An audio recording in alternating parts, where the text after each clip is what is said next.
Hello, everyone, and welcome to this week's installment of Cold Suns, a sci-fi convergence. I'm your game master, Chase. I use he/him pronouns. I will go around and let all the lovely players introduce themselves and, do their little spiels. But first, just a couple of really quick channel announcements. I will draw your attention to the chat window. If we have a couple of giveaways that are ongoing right now, if you type !search, you'll be entered to give for a copy of the GM's kit for the Expanse RPG. That's courtesy of our friends over at Green Ronin. That includes the Game Master's kit, the Quick Start Guide, and one of their adventures called Salvage Op, which we actually ran a modification of on this stream, I think it was early last year. Also, we are doing another kind of more encompassing giveaway called the Big Churn giveaway. So if you type the ! Big Churn, that one's unique because we are, if you enter that and you don't win when we draw it, you'll be continuously entered. So you enter once and you can win throughout the whole season.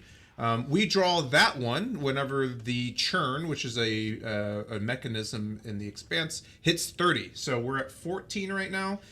We could hit that, in a single fight if people are being, spicy. And so, yeah, let's go around and let's introduce ourselves. And we're going to do a quick intro video, and I'll recap next week's session. Let's start with Rob. Hey, Rob at Parameter 804, he/him. Tonight I'll be playing TAC, they, them. They are a colony of worms going out and exploring the world and learning more about it to bring information back to the collective. They are kind of like an engineer protector for the group. So I'm excited to see what happens tonight. And I will go ahead and pass it over to Liz. Good evening, folks. I'm Liz. I'm playing Droogle tonight, who is a space potato planet hacking wizard. Droogle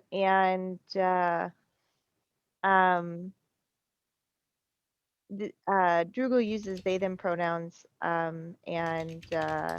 we'll be doing hacking tonight, like we always do. I will pass this over to Matt. Hi, folks. I'm Matthew Foreman.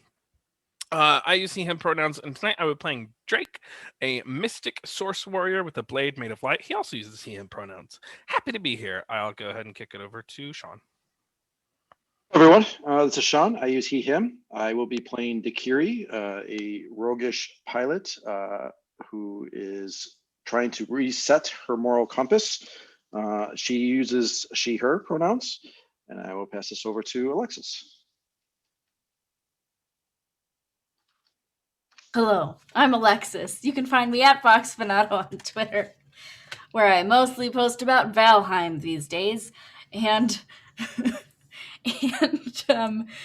I use she/her pronouns. This evening, I am playing Cassie O'Neill, who is ex-military, a bit of a maverick, and is a blended consciousness with human and an alien symbiote. That's everybody, right? Chase. Awesome. Well, we're going to roll our quick intro video. Stick around, and then we'll recap last week's session and get right into it.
And we are back from that super cool intro video created by our very own Vox Fanato.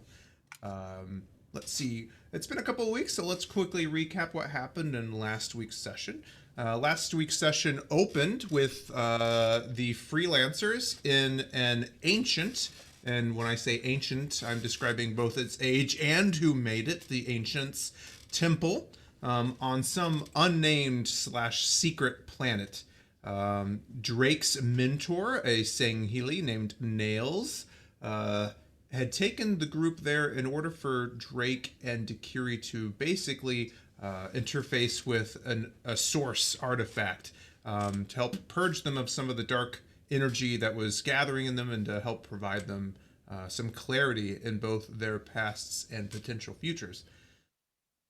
After interfacing with this, I would say, very enigmatic artifact, the group was beset by a group of sentinels being forerunner constructs that had been hanging around there for, I don't know, 100,000 years.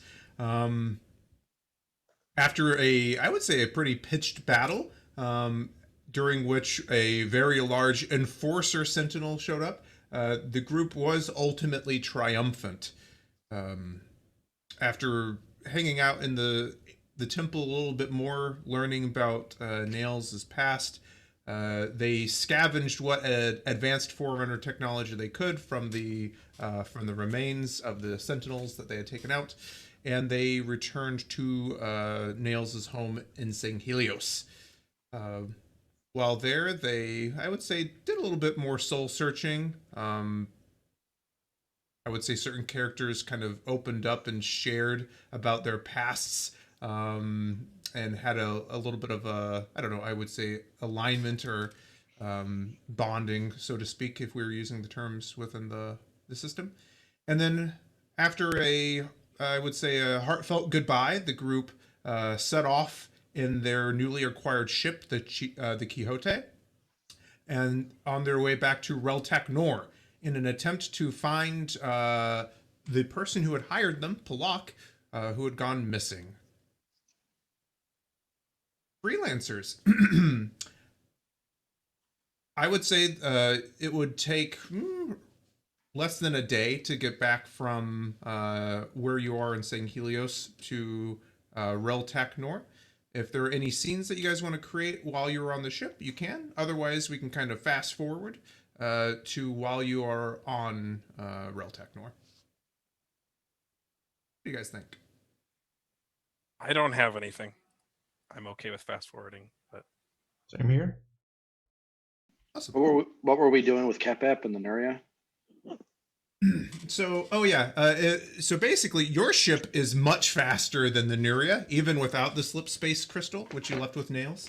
But basically, you can kind of do what you did before, but you guys lead the way. You open the slip space juncture. Catbap can basically enter behind you, and he'll be kind of dragged along in your wake. So he can, like when you're following a semi, and you kind of use their slipstream to, reduce your drag. He could basically do that. So. Okay. Awesome. Well, you, I would say you, after an uneventful, short period of time on the ship, you probably spent some time, resting, relaxing, acclimating yourself with the ship. You emerge from the pitch blackness of slip space and are greeted again with the now very familiar system around Rel'Tak Nor. It's a little different this time because you are operating your own ship, so you are able to navigate, I would say, the local air traffic control, and basically they automatically open an account for any of your docking fees and maintenance fees for the Quixote. So, Dakiri, you're completely familiar with this, but this might be a thing that you guys have to address eventually because you know that docking fees for a ship can actually add up pretty quickly. Owning a ship is a pretty expensive endeavor. So just to recap a couple of things that I believe that you guys were able to do here at Rel'Tak Nor. When you had met with Alexis's contact to Sheen. Sorry, Alexis's Cassie's contact to Sheen, who is part of a group known as Greyscale. He was going to basically use his resources to try to track down the chunk of the Halo ring, which you guys had previously fought on. We were referring to it as the Rock. And he was going to meet you back here on Rel'Tak Nor to provide any updates on what he had found. Additionally, you guys know that your employer, Pilok, had gone missing on Rel'Tak Nor, so you were going to try to figure out what happened to him. And I would say after successfully docking with the ship, you find yourself in the docking ring of Rel'Tak Nor. What would you like to do, freelancers? That's kind of loud. Is that Is on it? roll 20? No. Okay. Yeah, I can turn it down. It's a little loud for me. That better? Thank you. No problem. You can see that the docking ring is bustling with activity, as it always is. You can see people from all over the galaxy kind of making their way to and from cargo ships, freighters, all of them going about their day. Now that we're here, I'm just gonna say, I can see if I can ping Pilok, get a sense of how far away from Rel'Tak Nor he is. Excellent, Matthew. So I'm gonna do that. Which source power are you going to use, sir? This is psychic contact. I can send a single emotion or thought, like a word, towards him, and the emotion that I'm going to send him is concern, and the TN is increased by distance, so that Okay. like it won't give me like precisely, but like, you know what I mean. Like if I reach out and don't reach him, it might give me some information.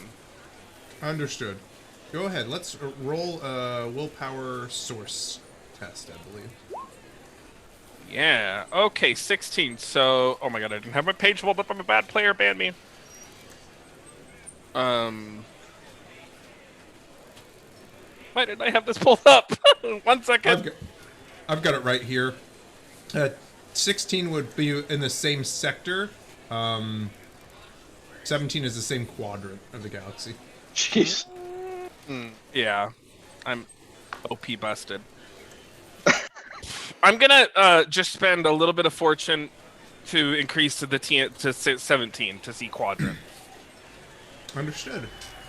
Let's be sure to increase that churn tracker starting off the night right. Yeah, you spend a couple of fortune and you close your eyes and you reach out, and at first you don't get anything back, and in fact you're actually concerned as to whether or not maybe you just, I'm not going to say failed, but like, you know, you weren't able to succeed, or maybe that would mean something more dire for Pilok.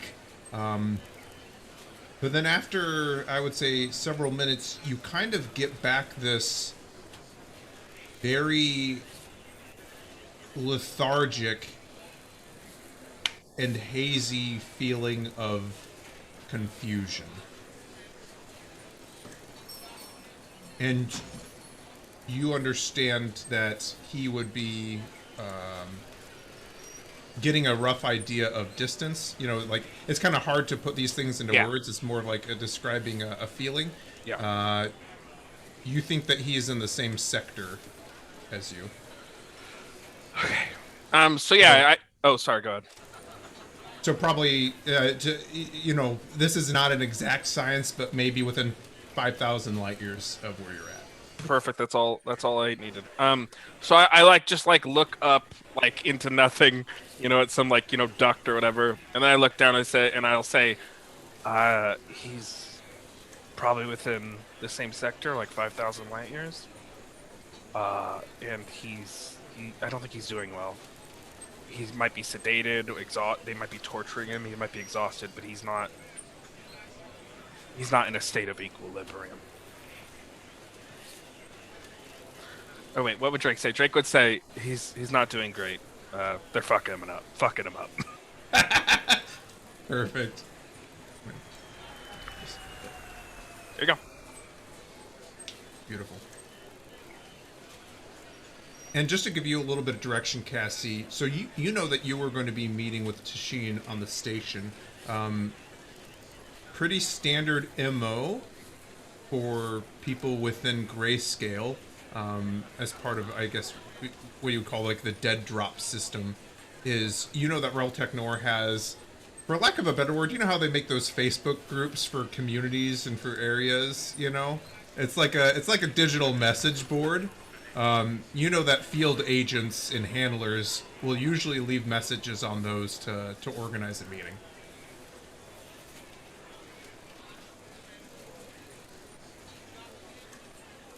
Do that. Got it. So as you kind of make your way to the center bazaar, and you can see this large digital board, but you can also access it from your hand terminal, a couple of different ways. My hand terminal, which doesn't have ads. Correct. It does not. Realize I didn't prepare any for tonight. Don't put me on the spot, folks. I'm just gonna have to do a repeat of previous ones.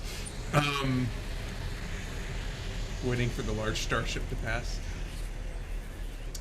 As you look at the different postings on the ad board, you can see a posting with the name Zandre Zandarius. So it's spelled with multiple Z's, so you know that it's going to be the last entry on the board. And you can see it's basically an entry. Zandre Zandarius has posted about finding somebody's lost ring, and they are looking for its owner. They think that it's an antique or an heirloom.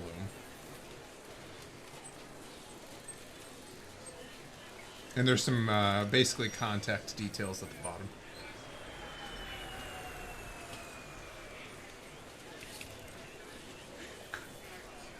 Okay.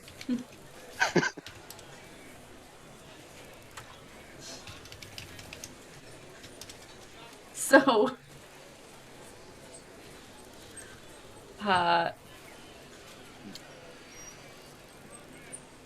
Zara Zindifi is gonna respond to that missing ring ad. It's mine. Or whatever else. I don't know. Yeah. What do we? No, you can reply. You say it's mine, and after just a few seconds, it pops up. Where can And we it meet? says, and you see a set of coordinates pop up on the station. All right, we've got a rendezvous.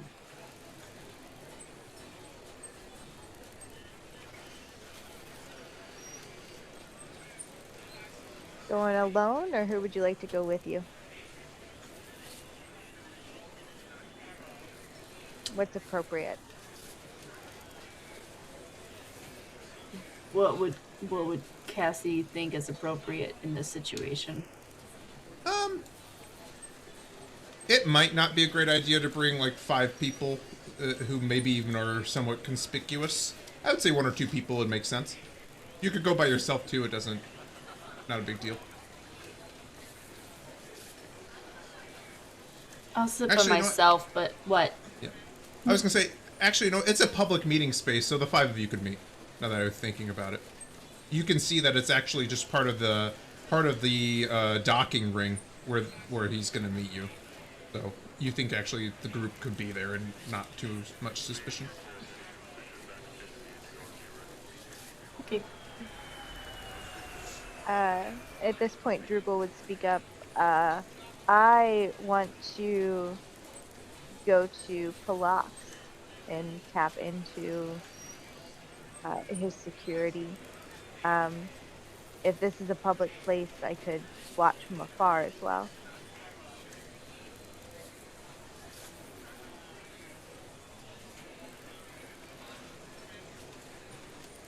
Okay. So Drupal wants to tap into security, starting at Pilok's and then using Pilok's network to kind of tap into Rel'Tak Nor's public security system.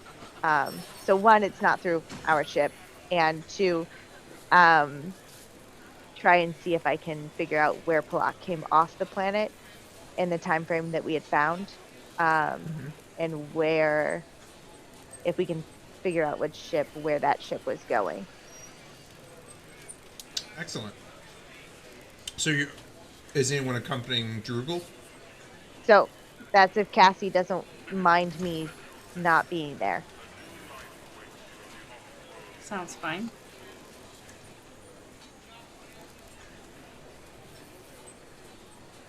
So we're splitting up. Sounds like a plan. Divide and conquer. Well, I'm with Cass. If he was taken by force, does someone want to go sleuth? Yeah, Perfect. I'll go. There's got to be some investigation skills inside of me somewhere. Makes one of us. Just leveled There up, are but- interrogation skills there, so that makes sense.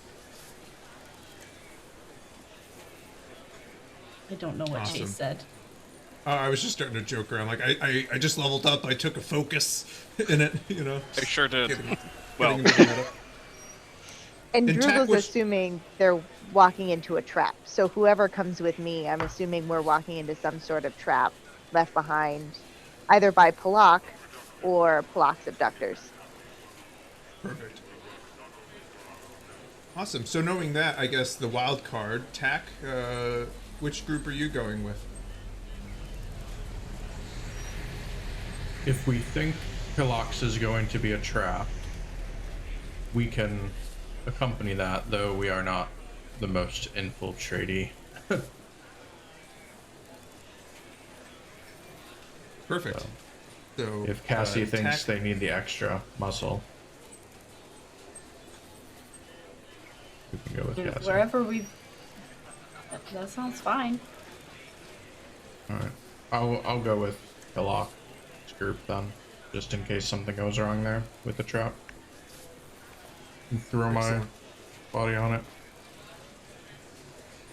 Perfect. All right. So Dakiri and I will Drake- be in a very public place, so it's not likely that we'll Exactly. catch anything. Perfect. So Drake, Tack, and Drugel gonna go investigate Pilok's office. I'm guessing his office or his living quarters. So we've hacked into his stuff before. Where did he keep the good stuff? At home or at work? I would say the systems that you've infiltrated his hand terminal before, and I think you've gotten into some of the stuff in his office. So, office might be a good place to start. Yeah, so because his office was behind the bar, right? It was nearby, yeah. Got it. Yeah, then let's go to his office first. Awesome. Hoping he hasn't installed anything too complicated after the last time we were there. Beautiful. Okay, so maybe let's start off, and then I know Dakiri and Cassie are going to go meet with Tashin. I'll try to balance the time between these two scenes as they're happening. So maybe the first thing is we'll describe as what's happening with Tashin, since that's a little bit of role play, and then we'll get into some of the roles. I would say, Cassie, you follow the coordinates on your hand terminal, and it leads you to kind of an oval-shaped window that is overlooking part of the docking ring. You know, these large arms. You can kind of see it actually on the screen there that I'm sharing of Rel'Tak Nor. And standing there in his leather jacket is Tashin. He is, to re-describe him, he is a Denobulan. He's got, I would say, light blue eyes. And you can tell he's got a pretty athletic build. And he's just kind of standing there looking out at the ships that are coming and going.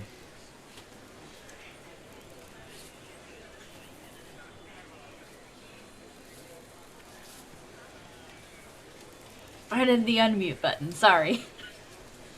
all good.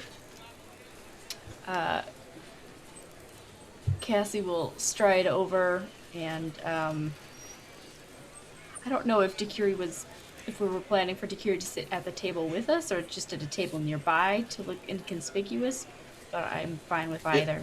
I would say nearby. Is this indoors? Yeah, you're on a On space station. station. Yeah. So yeah, he's actually standing by a window, looking out the window, kind of next to like a busy thoroughfare as people are walking along. So there's this ring, and people like can go to and from like deeper into the station to like commerce areas. So you guys are kind of like, it'd almost be like at like Grand Central Station with people kind of jostling around. But like a high ceiling, right? Like Yeah. a large open space. So can Dakiri launch the drone in kind of a reconnaissance pattern? Oh, of course. Yeah, there are drones actually kind of going all over doing, 5-minute deliveries, all that kind of stuff. So Okay. She's just That's how keeping Drake an eye gets on the his death surroundings. sticks. exactly. Yeah, when you need it right away. So you can see he kind of looks over at you as you approach and says, "Oh, you're looking for a lost ring?" Yeah. Yeah, I am. Well, I think that It was way back in the family. He kind of like looks around a little bit surreptitiously and says, "Yeah, we were able to find it. It's pretty much exactly what you described." Looks around. There were no signs of, and he's kind of whispering to you. I'm just speaking louder so that the people at home can hear. He says, no signs of Antok or any of his crew by the time we got there. The place had been pretty much picked clean. I think there were some signs of recent excavation on the surface.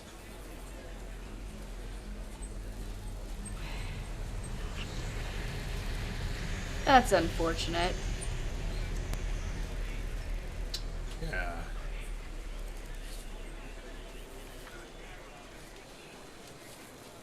But whatever remained seems pretty inert. We were able to tow it to a more secure location. Okay. That's good.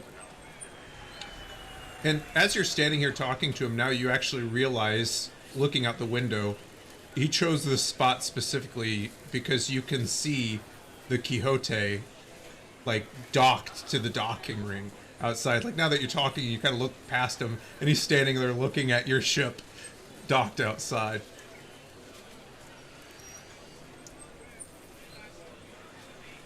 It's a pretty sweet ride.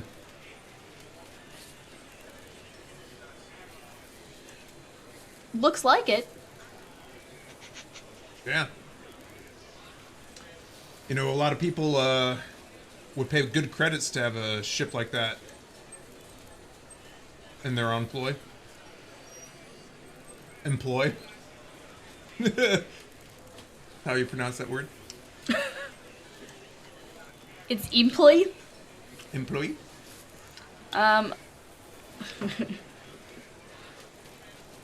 Is that so? Yeah. Here they're pretty expensive to maintain.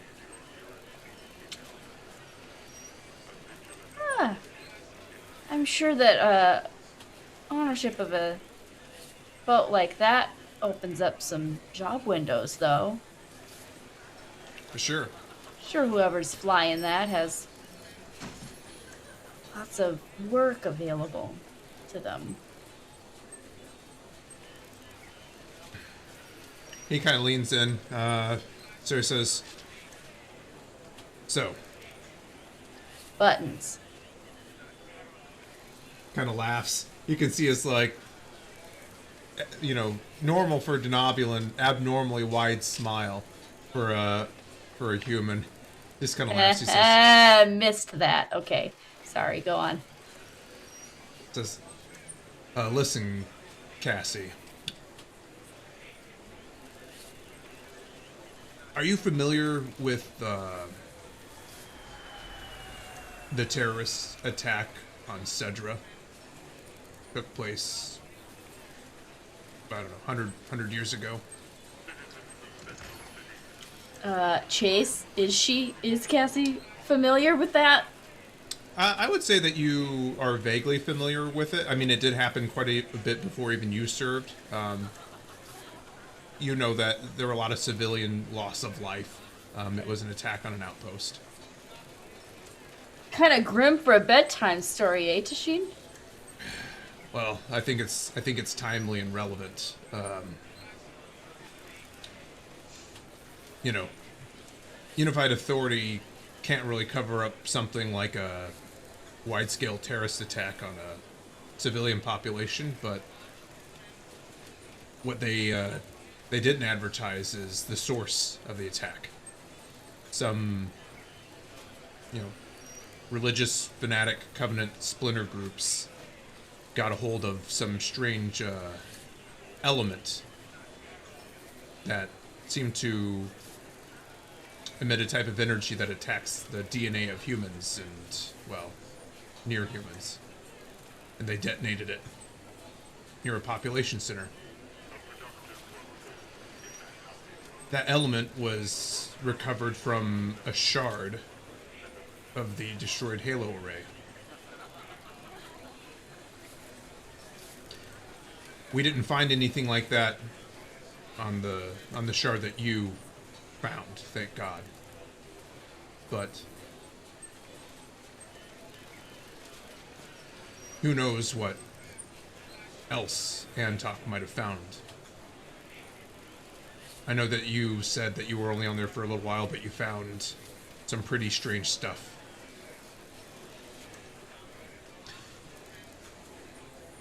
You've been out in the cold for a while. I talked to some people at HQ. I can't really get you anything that would take on a frigate like Antok's. That kind of firepower is not, readily available. At least to me. But, how would you feel about, any kind of, glances over at your ship? He says, putting your ship and, some of your crew to work. I can lend you some resources. Maybe we can track down Antok and, well, make sure that he doesn't do any more damage.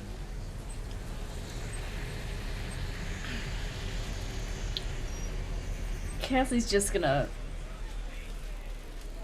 take note of Dakiri's demeanor at that mention. She'd be off at somewhat of a distance. She's not extremely nearby, but she's definitely interested in what he's got to say. I think that's worth a conversation. I was hoping you'd say that.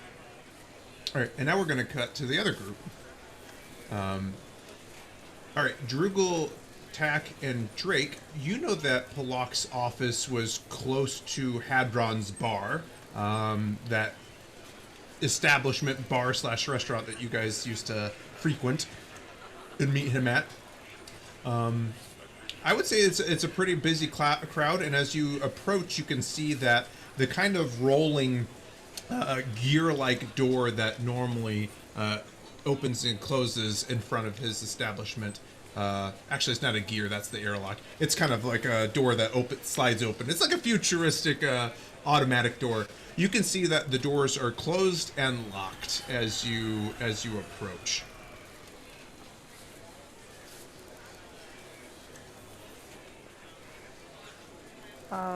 I think I should be able to bypass those. Absolutely. So we'll go ahead and use my quick hack bypass.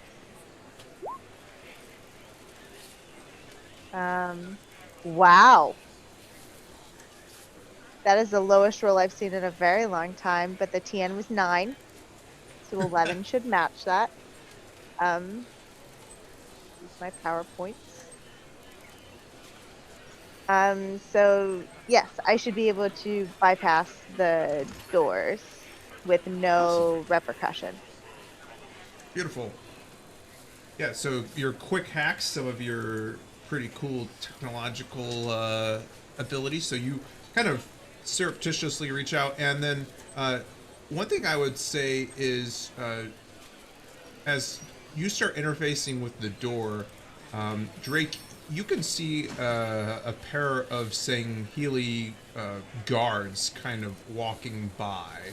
And you can see that Droogle is starting to hack the door. And while it's not super obvious, it's a little bit apparent because you guys are kind of gathered around this locked door thing that doesn't belong to you. What would Drake do? They're like hard staring. You can see that they're just chatting and they seem to be on a routine patrol, but their path is gonna have them interface with you pretty quick. Like if the crowd parts even just a little, they're gonna be able to see you. Gotcha. Drake will cast an illusion over Droogle, over just the scene, and make it look like we're like waiting at the door, like waiting for it to open. Okay. Let's go for it. Yeah, this is gonna be what's it called? A figment, I believe. Let me do this. Ooh, I'm gonna have to spend some fortune to make that. I'm not sure. I had some stunt points.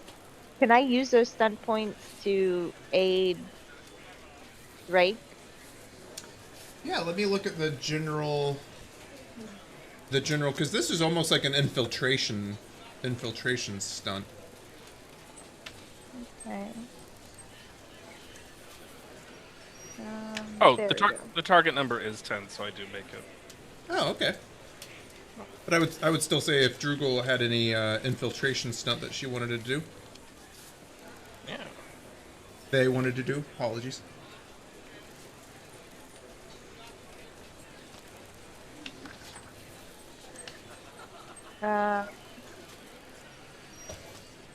Okay. The cover your tracks.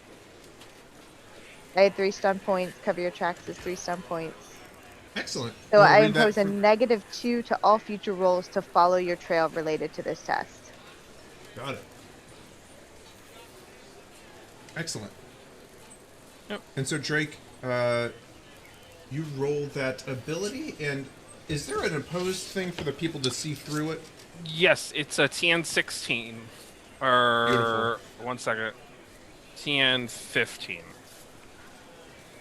15, yeah. A perception seeing, I think. No. So you can see they just kind of they're having a conversation. One of them glances over at the trio of you as you are standing there, but his eyes just as quickly pass and they walk on by you, apparently convinced or tricked by the illusion. And just as they kind of enter the crowd that goes by, the little light on the front of the door flickers from red to green, and you can see the darkened, I would say, waiting room of Pilok's office ahead. I had 1 stunt point, so I'm going to use just a shadow, which I'll gain +1 to the next test I do for this infiltration, like this encounter. Excellent. Excellent. As long as I remain unnoticed. So. Beautiful. And that power cost me 2 points. 2 power points. Gotcha. And the first one cost me 5 for psychic contact, just in case anyone's curious. Beautiful. Yeah, walk on in. Awesome.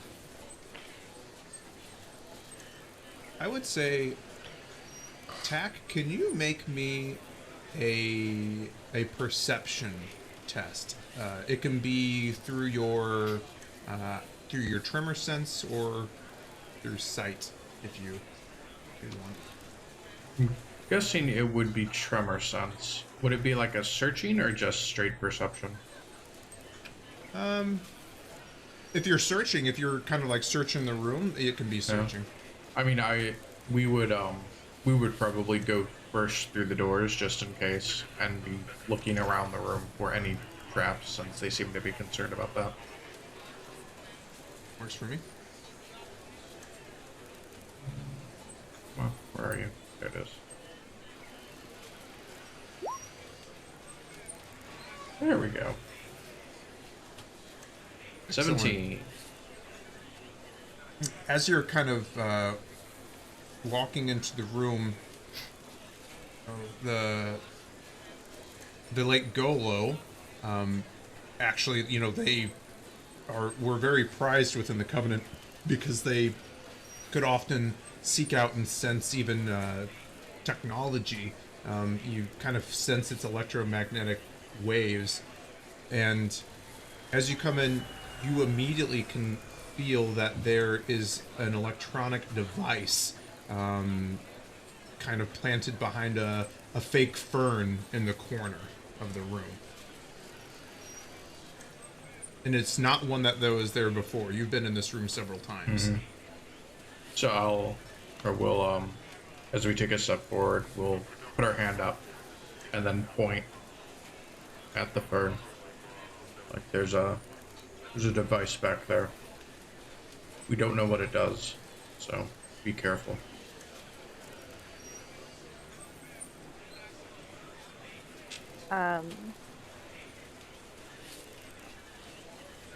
Is it safe to step just inside so we can close these doors?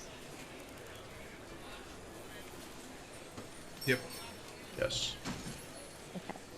Then Drugel will step just inside and ping the room. 10-meter radius of any point you can see or within 20 meters centered on you. With a successful test, you can sense the presence of the devices, their approximate number, the general type, and state. So I will ping 10 meters into the room so I can virtually see about 20 meters. Beautiful. Is there a test involved with that? That is another quick hack. Let's see if... Okay, with a TN9, I use some more power points, and that passes. Awesome. So as you ping the room, you can sense several of the normal pieces of technology that you've detected, or that you've been in this office before. You've kind of looked around. So there's the normal stuff like the presence sensors for the lights, the different computer networks and whatnot.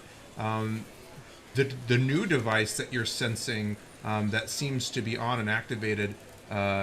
You're reading. It's actually a motion sensor / camera.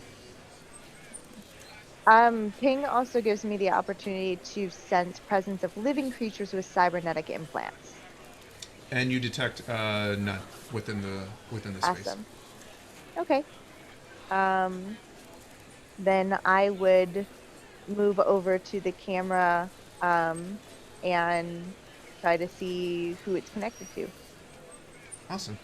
And we are going to jump back over to Sheen, Dakiri, and Cassie. So he had just asked if you would be willing to take the job, and you said, yeah, that's something I'm interested in. Oh, that's what I like to hear. It's worth the conversation, yeah. Yep. It's worth the conversation. So he says, listen, we're not really, you and I aren't heavies. We're not cut out for, frontline direct engagements. I wasn't able to get you, any big guns, but we can provide a stealth-capable Rel'Tak. You said that Antok had stolen some Nequadria? Whatever stones aren't on that ring anymore. Well, we didn't find any while we were there, so... seemed a reason that he did.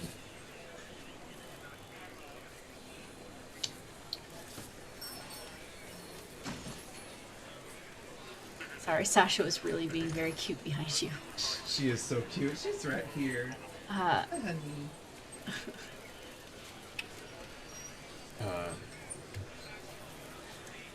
How about this?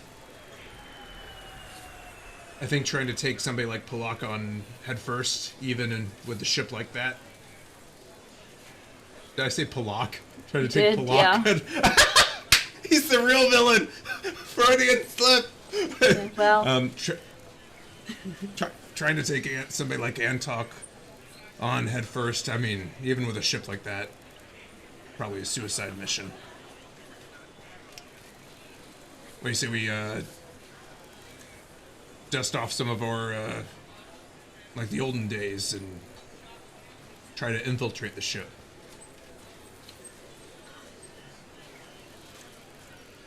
that's certainly a route that can be attempted. I can offer you resources. We can pay for the docking fees, any repairs on your ship. Within reason. Not buying you like a, new stuff. Don't try to rip us off or anything. We could probably provide some, I don't know, squad of tenured members.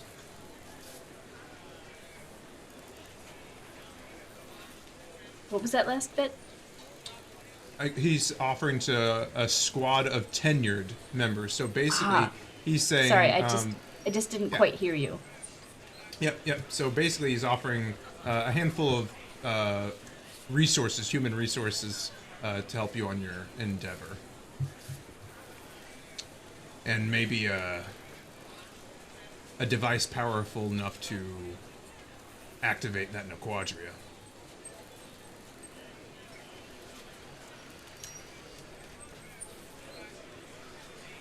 Get in. Brig. Get out. Watch the fireworks. Yeah. Easy as that.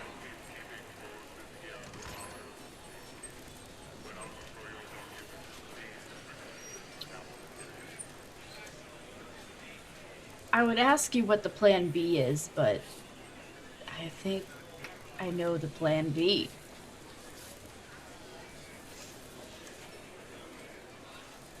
And that is...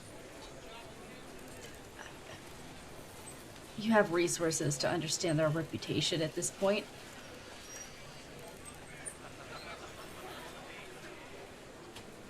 I mean, I won't say that I haven't looked into your guys' recent dealings.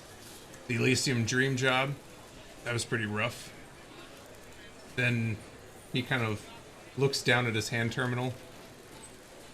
Pop up in Herivore. Yeah.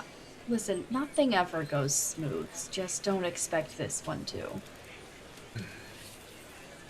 Well, plan B would be if you guys use our ship, it could be rigged to blow remotely. So, if you guys can't make it out, we can at least make sure that Antok's ship doesn't make it. Okay, that's not the plan B that I was wanting to hear, but sure. Okay. We'll figure something out. He smiles really wide. He says, "What have you? 10 years outside of Greyscale, and you lost your edge." And you can tell that he's just trying to get a rise out of you. It's playful ribbing. Uh-huh. Yeah, alright. Now you get to have your fun, shoes on the other foot. I get it. All seriousness, no, Cassie, I'm glad that you contacted us. I'm looking forward to working with you again. It's gonna be like old times. Well, kind of, yeah. Except this time I'm your boss. Yeah. Yep, that. So Boss is a strong word. Oh, I don't know. I never liked the word handler. It kind of makes me, I don't know. Never loved that Not term. my type. Yeah. So he kind of looks around. And he's like, speaking of which, and you can see he's just looking around. He's like, where's that friend of yours? You know, tall, dark, and brooding.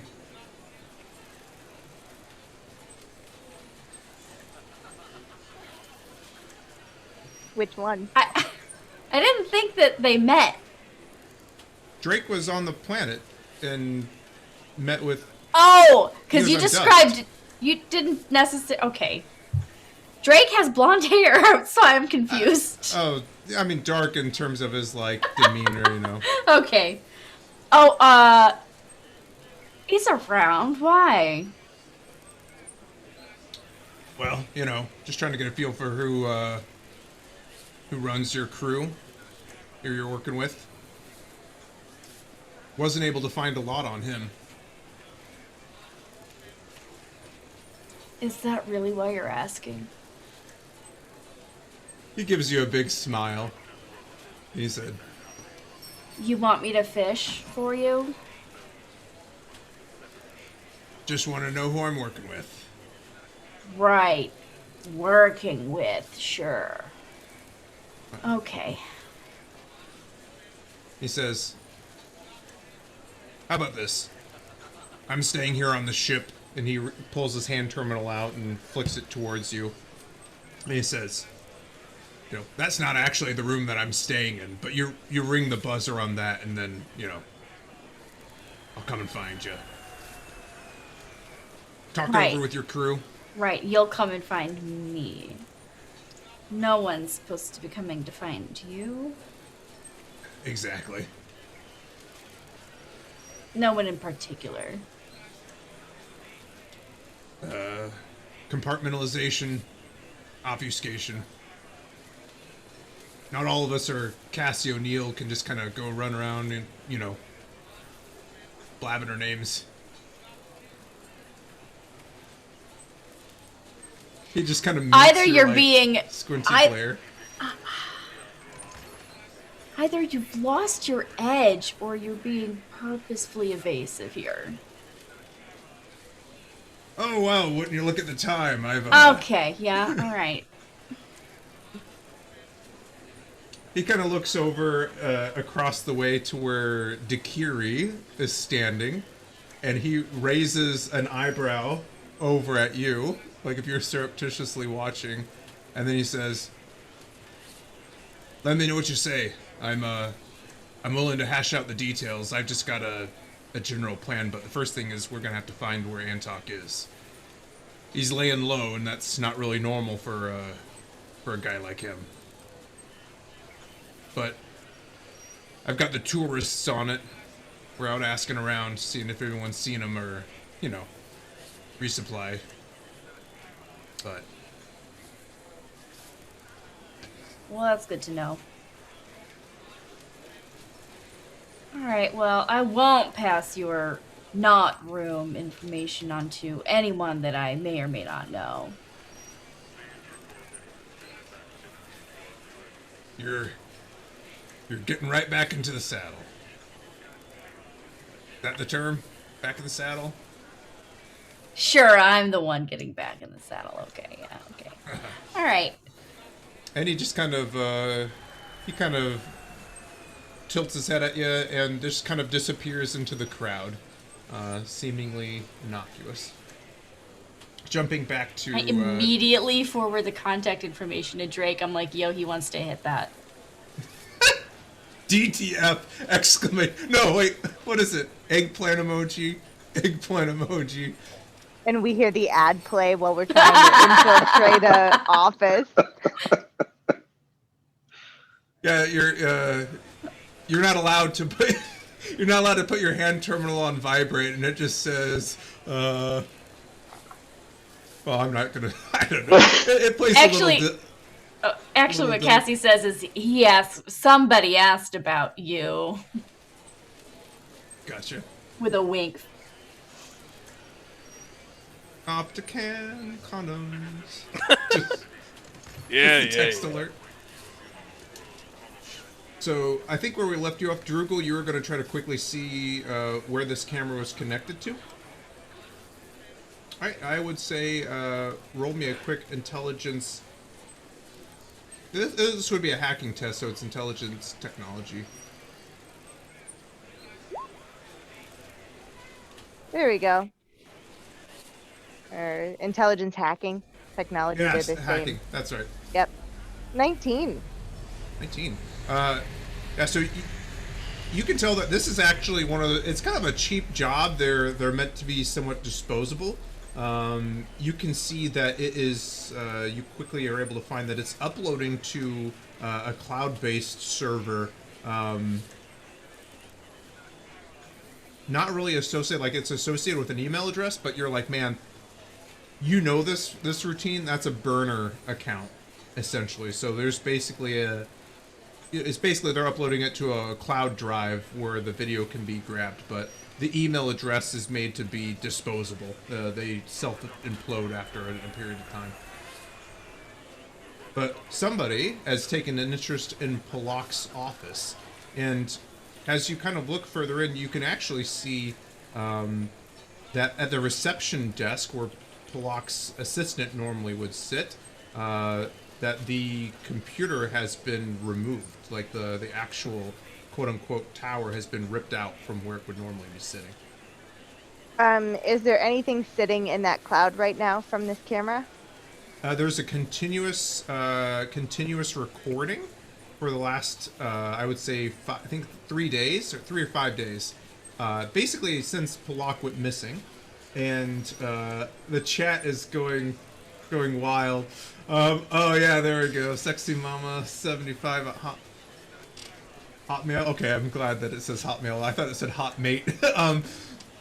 Yeah, you can see basically a continuous recording for the last 5 days, and you can see that the thing had generated a motion alert to notify that it detected motion just 10 seconds ago, 15 seconds ago.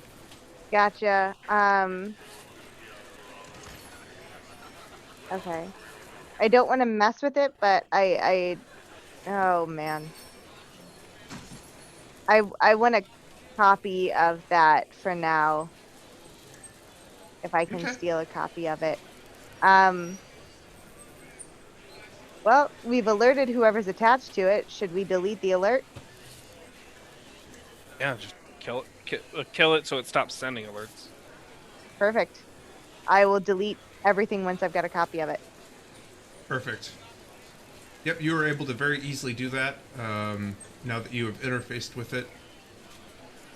Yeah, and it's almost child's play for you. I'm not going to necessarily even make your roll now that you were able to access the system. Drake and Tack, what are you guys doing while Droogle downloads the data and deletes the alerts? Probably just turning things over, searching for anything I see out of the ordinary, burn marks, objects I haven't seen before, things I might find that are interesting. Just doing like a search of the area. Same here. Excellent. We would be assisting Drake, most likely. Beautiful. As you guys make your way deeper, so you're basically in the reception area. You move past the reception desk, and the doors to Pilok's office are not locked. You hit the button on it, and you can see that his office has been tossed. So basically, everything that was on the shelves has been torn off. You can see that his desk has been rummaged through. You can see pieces of flimsy kind of strewn all over the place. And you can see that his the normal kind of all-in-one computer screen that would normally be sitting on his desk has been torn out. Roll me a perception searching test if you guys are looking around, physically searching. Good old perception. I could just roll this, right? Yeah. I should find one. Nice. Hot roll. Nice. So we'll start with wow, really good. And did anyone stunt? Ooh, Tack stunted.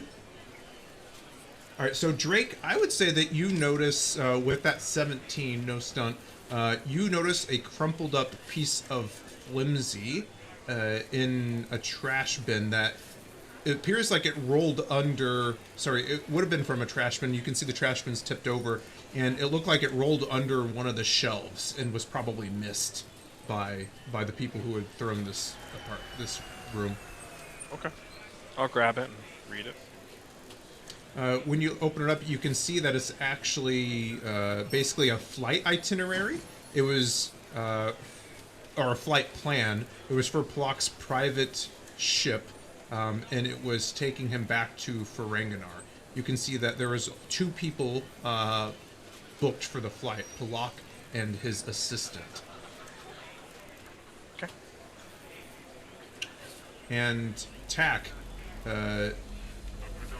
with your 20 and 6 stunt points, I would say first, Tack, you find, as you are searching this room, on the corner of a desk, kind of underneath, there is a torn scrap of cloth. We'll reach out and take a look at it. There pattern on it at all? Type of cloth? It seems very, it seems familiar. The only reason you recognize it is because you've encountered it recently. It's the same kind of, I would say, coverall uniforms that those people that jumped you in the bazaar the first time you met with Pilok were wearing. There's some kind of, like, dock workers uniform. So this was at the beginning of this season, with the Rel'Tak and the other. Yeah, was it Rel'Tak or Novagen? That was the dock workers. So it was Prestige Security Services, those people, and then there was some people from the Rel'Tak mining organization. You guys were stuck in a firefight between those 2 groups. So this would have been someone from Prestige. Exactly. The same kind of dock workers uniforms that they were wearing to slip evasion. I will let Drugel and Drake both know this. Seems that it was Prestige or the same people that were here. Drake, we don't know if you can sense anything else off this scrap. Some connection or path, and I'll hand it over. And you have 6 stunt points to spend on an investigation stunt. Let me look through them real quick.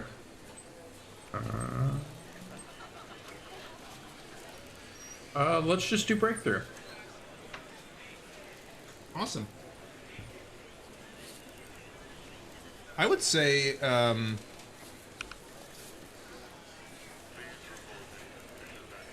as you are kind of feeling the texture of this material, let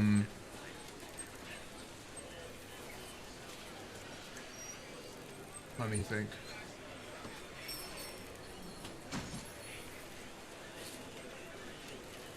Yeah. As you're feeling the texture of this material, you realize that this is one of those synthesized kind of materials, and obviously any clothes or whatever that we're wearing is synthesized, but you know, people can actually basically just print outfits, uniforms, to make anything that they want. You've been doing a lot of, I would say, research into manufacturing and engineering as of late, and you realize that most synthesizers like this that can make this kind of quality of outfit often come with embedded tags in them to prevent counterfeiting and whatnot. You think that you know, somebody with the right access and the right technology could actually probably find where this thing was synthesized, if that makes sense. Interesting. We will relay that information to Drugel then. Maybe Drugel is able to, or they know someone. Or can find someone. Yeah, it's almost as simple as well, not almost as simple. Yeah, Drupal, you think that basically scanning this thing with your hacking computer, you're able to get not the serial number, but it's like a very long hexadecimal identifier code, kind of like how modern printers embed special text into the print so they can find them for counterfeiting money. You think that you could scan the fabric? It's a watermark for fabric. Exactly. Okay. Perfect. Would you need me to roll for that? That would be normally it would be like an information gathering test, but I think with your various talents, you can use technology. Okay. Yeah, because I can. If that would be research, I can sub technology for it. Perfect. You could also dom technology for it too if you really wanted. 14 with 1 stunt point. 14 with 1 stunt point. Yes. I would say that you are able to pretty quickly running through the various types of manufacturers. So first you're like, okay, well, what's the model number? Where are these things made? And you're able to basically track it down to a clothing synthesizer located on Xanda 186 orbital station. So that is the second half of your breakthrough. And if you want to use a stunt point for something on investigation, you can.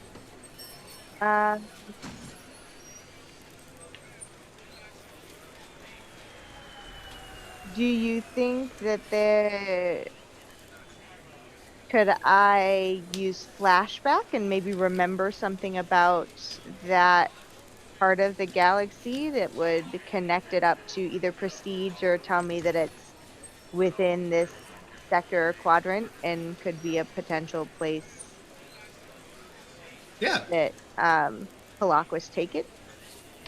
Yeah, so I would say with your, Drugal probably has a pretty good memory with intelligence of 5. You actually remember some kind of tidbit about Xanda 186. Xanda 186 is an orbital station. It's within the sector, and it's somewhat notable in that it's in Sangheli Kralyavistvo space, but it is an independent space station that basically acts as kind of a, what would you call it? Like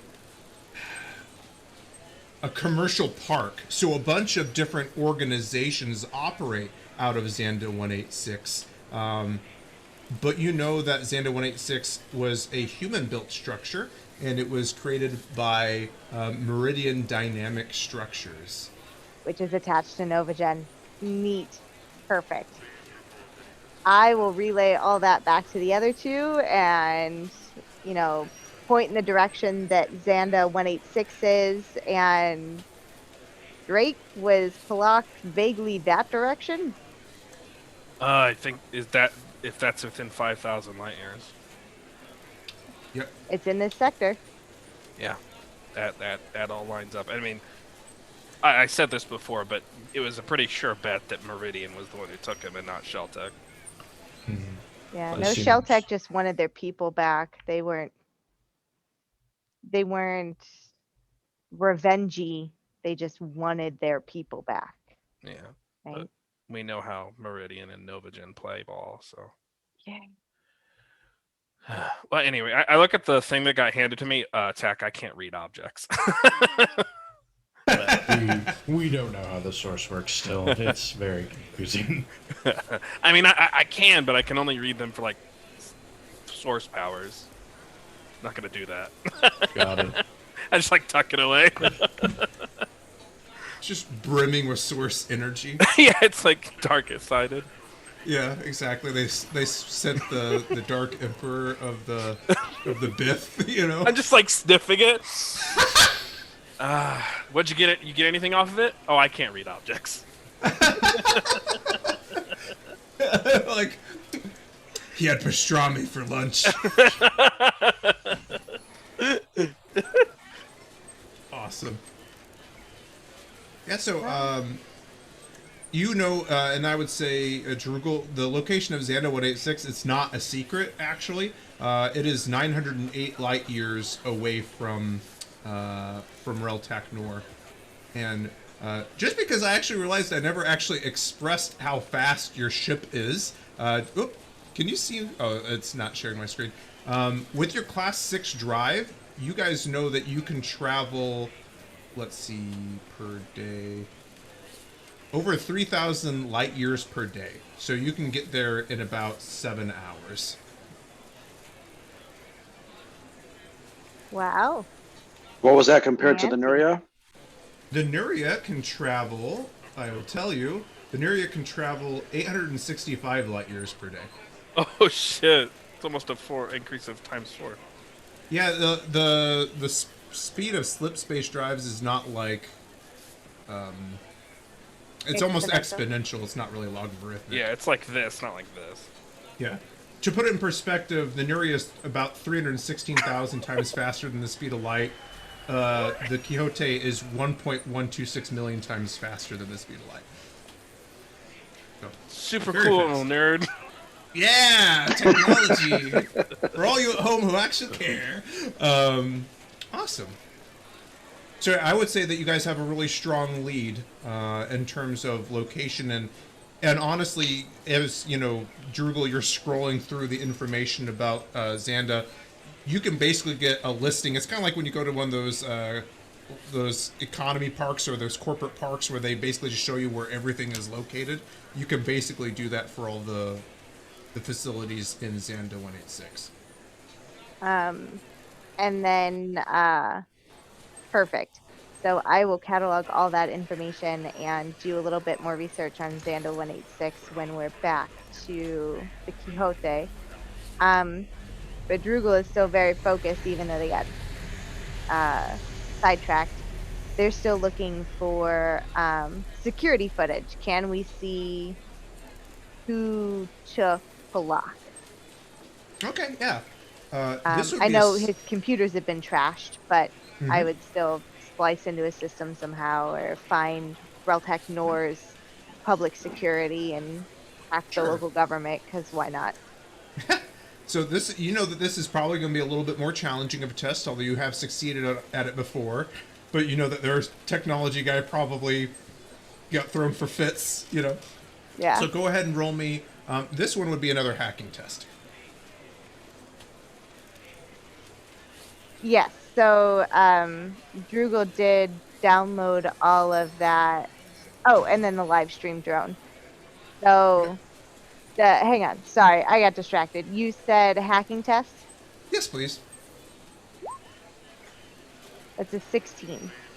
Awesome. So you basically go over to a data port in the office, I'm going to say, because you kind of have to physically interface with the network to do this. You've been able to access a certain level of data. Now I would need you to roll me a security test, basically to get past the firewall for that system. 13. You actually can tell that they've upgraded the system since you last were here, perhaps learning from previous mistakes. Gotcha. Yeah, knowing that we've got 7 hours, I will go ahead and flip that 1 to a 4. Give myself a 16 with 4 stunt Four points. stuff points. Nice. Spin an 8 fortune. That's hot. Yep. Or no, what's this thing? Spinning fortune is tight. I don't know if anyone watches I don't like those. it. I don't easy. like it. I didn't Fairly an ask for it. inconvenience. Yes. 20 churn. Ooh, okay. Wow. I would say with that 16 that you were able to quickly access the system, but with that churn of 20, you can tell that your intrusion has actually drawn some attention. Okay. You think that you only have a few minutes before... Well, it depends on actually how close station security is. But if this is But- still infiltration, and then they Yeah. still have a negative chew, from Cover Your Mhm. Tracks. And is this considered, do I have those 4 stunt points to use, or is Yeah, this advanced test? you can spend your stunt points. That's fine.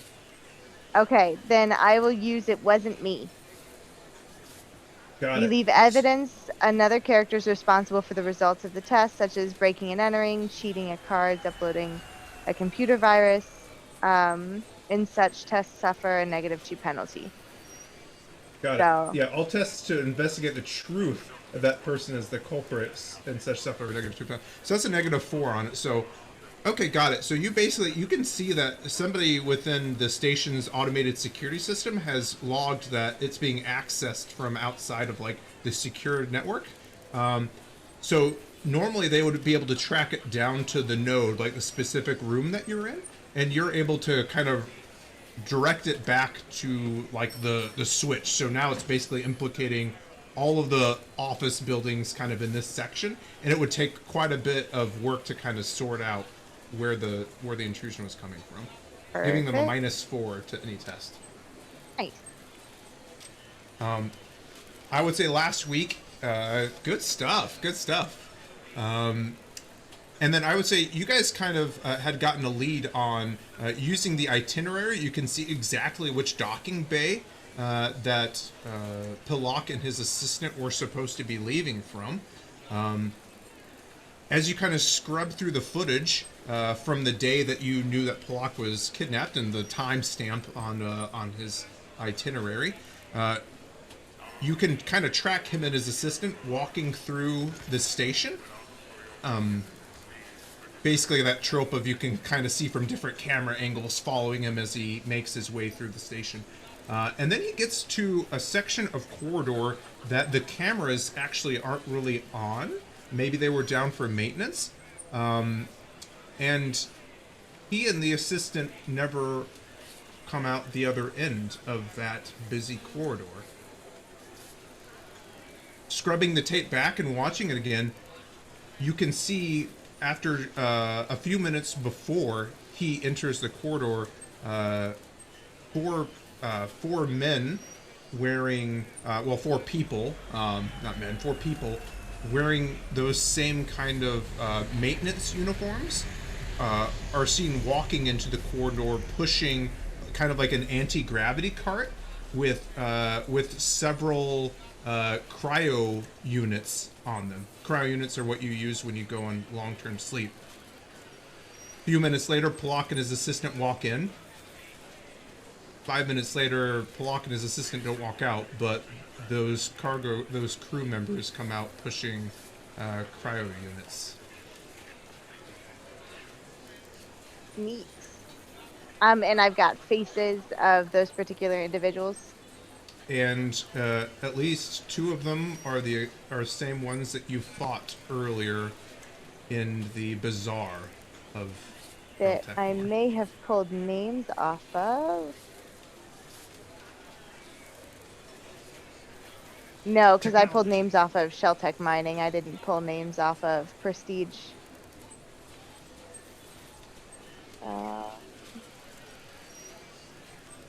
Yeah, I didn't manage to pull names off Prestige. That's right. I think you Oh, were yes, I focusing on did. Sarah Palmer. Sarah Palmer. That's right. That was exactly. That was one of the people that was running. Yeah. Is Sarah Palmer part of this crew as well? She is.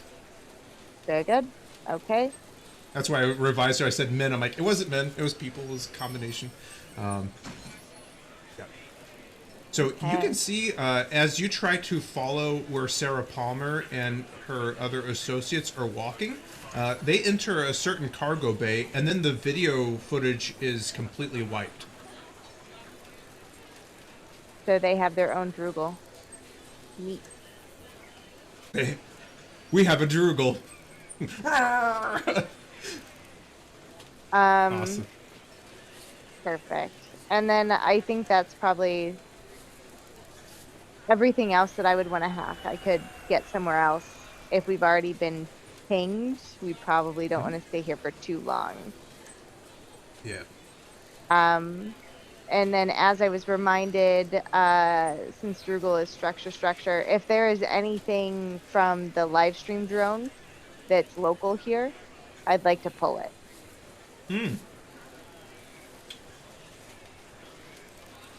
I would say if you look, you can see that basically Pilok's local file store has been taken. It's gone. Okay, so we can So assume they whoever- have everything. Yep, whoever tossed this place almost tore it down to the bare metal if they could. Yanked to the whole computer. Then Droogle will start putting their stuff away. We should go. Yeah, these prestige security folks don't fuck around, and we should get out of here. They do Yeah, not. well, local government might have caught me. Yeah, no I kidding. redirected them. We have Time good to go. leads, though. Yeah. Gotcha. And it's 7:30. It's been an hour and a half. Do we want to take a quick break? Please. Awesome. I could really use it too. I'm sitting Yeah. here like crossing my I'm legs. prairie dogging it. You got your turtle head poking out. Awesome. Well, thank you guys for joining us. It's been really great to see everyone chat. Don't forget to enter the giveaways. Exclamation point search, because search for Pilok was too long. And exclamation point big churn, because we're probably going to hit 30 churn tonight, and that would be really exciting. So, we're going to run a quick interim. What's it called? What's the thing where you like intermission, and then we'll be right back in about 10 minutes. Okay. Thanks, everybody.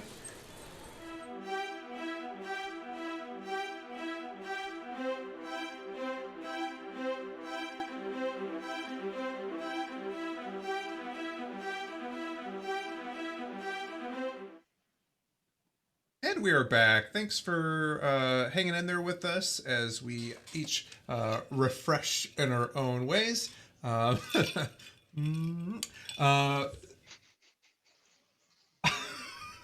just having fun. Sorry. Where we left our heroes, they had just finished an investigation test in which they had found not only the people who had kidnapped their employer, Pilok, this group known as Prestige Security Systems, a group of people they had ran into and had an altercation with at the beginning of this season. They also learned the location, most likely where they're operating out of. In the meantime, Cassie and Dakiri met with Tashin, where Tashin informed them that they had indeed found the Halo shard that had been left behind. It was stripped of all, I would say, dangerous materials. And Tashin basically said, hey, if we want to find and track down Antok, we can give you some resources to try to blow up their ship. But we can't really do it in a very direct way. So I would say if the group is reconvening, I think before we started the stream, they said back on the Quixote. We will pick up where we left off.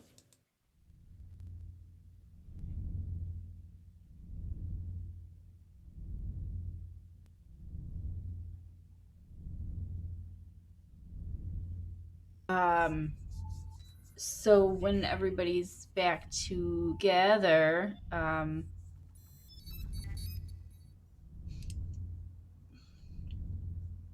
guess Cassie will first ask, so how did your little inquiry go?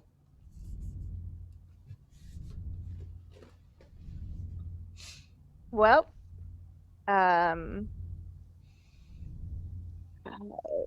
pinpointed a direction to find Pilok. Assuming they know who we are, because they took all of his data.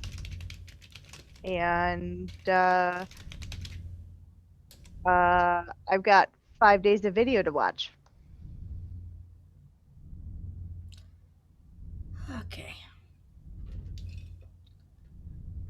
So it's safe to assume that they They know we found it. His captors know everything that drone captured. Yep. Cool. Great. Yep. Prestige, Meridian, Novagen. They're still a pain in the ass. Well, okay. On the other front, my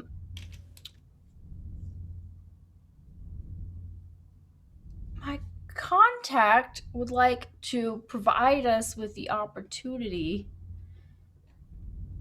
to locate and surreptitiously deal with Antok and the materials that he made off with from the ring. Because when they found it, Antok was gone, and so was a lot of the important stuff. They stripped it of what they could.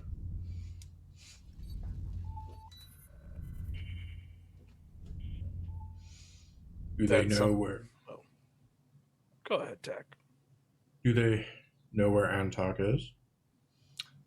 No, he's laying low, which is weird for him. Go ahead, Jay. Is that something that we want? And when Drake asked that, he looks at Dakiri.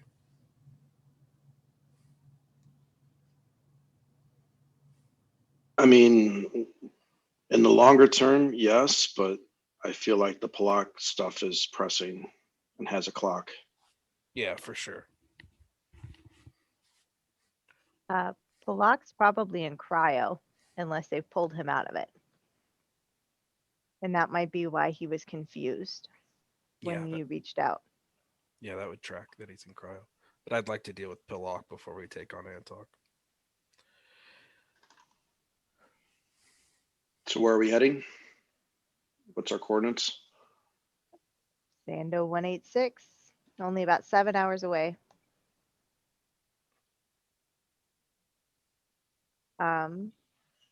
Are we leaving Cap here?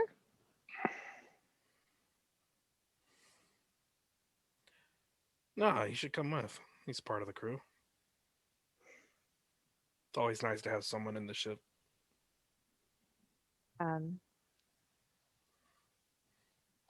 2 ships or 1?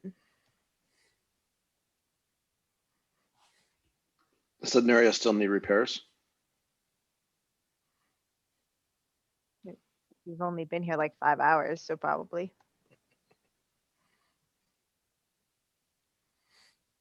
Let's just take the Quixote. Sounds good. Chase, how big are the beam weapons? Are they like person sized or ship sized or somewhere in between? The beam weapons that you recovered from the Sentinels? The Sentinel and the Sentry. Yeah, the Sentry is kind of like a pistol sized. The Sentinel one is a rifle sized. Okay, so they're people sized. Yep, they're a little. The form factor of them isn't really designed for human hands, but you can kind of hold them like this and fire them. And you know that you can charge them from the ship's reactor. Got it. And how do we think they'd integrate with cybernetics? You could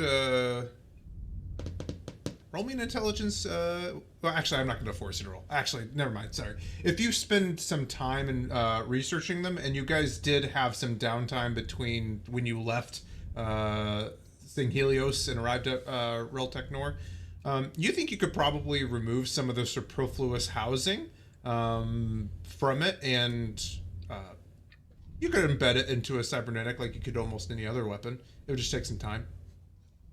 And then last question, because we got a bunch of them. Could they be integrated into pistols, rifles, or oh, why am I blanking on the name of the little stun gun that Cassie has? That Is that The Zat Nicotel? Nicotel. That might. Yeah, you probably could. It would almost look like, yeah, you can kind of bolt on one weapon to another. It's It kind of would. like a double-barreled gun that was triggered at the Yeah, same time. That's what I would yeah, imagine. yeah, for sure. You could. Yeah, we would have to figure out like mechanically what that does. You could make it be like an alternate fire, so you could switch between them. Um, you could figure out. Yeah, we could. If you have ideas for what you want them to do, there's a lot of things you could do for sure. Okay. You could mount them to, you know, you could mount them to the armor that you guys have from the Unified Authority if you wanted them to be like, arm stuff. The pistols you could at least. The rifles are two-handers. But yeah, there's a lot of stuff you could do with them. Just want to figure out who I'm talking to before I do something with them. So, Okay, for sure. cool beans. So yeah, he's being kept in cryo at that station by Prestige Meridian. What are the chances they're going to recognize the Quixote? We were in the Quixote 5 seconds when you blew up that thing. I don't know. It did follow us on the outside of it. We've changed our electronic signature and repainted the ship since they saw it last. Yeah. There's too. thousands of these in the galaxy.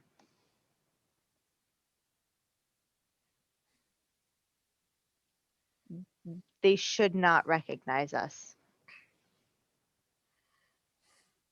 There's enough to maybe give someone who's extremely observant and vigilant suspicion, but nothing definitive. Yeah, they're going to recognize us. They're not going to recognize the ship. We are the problem, not the ship.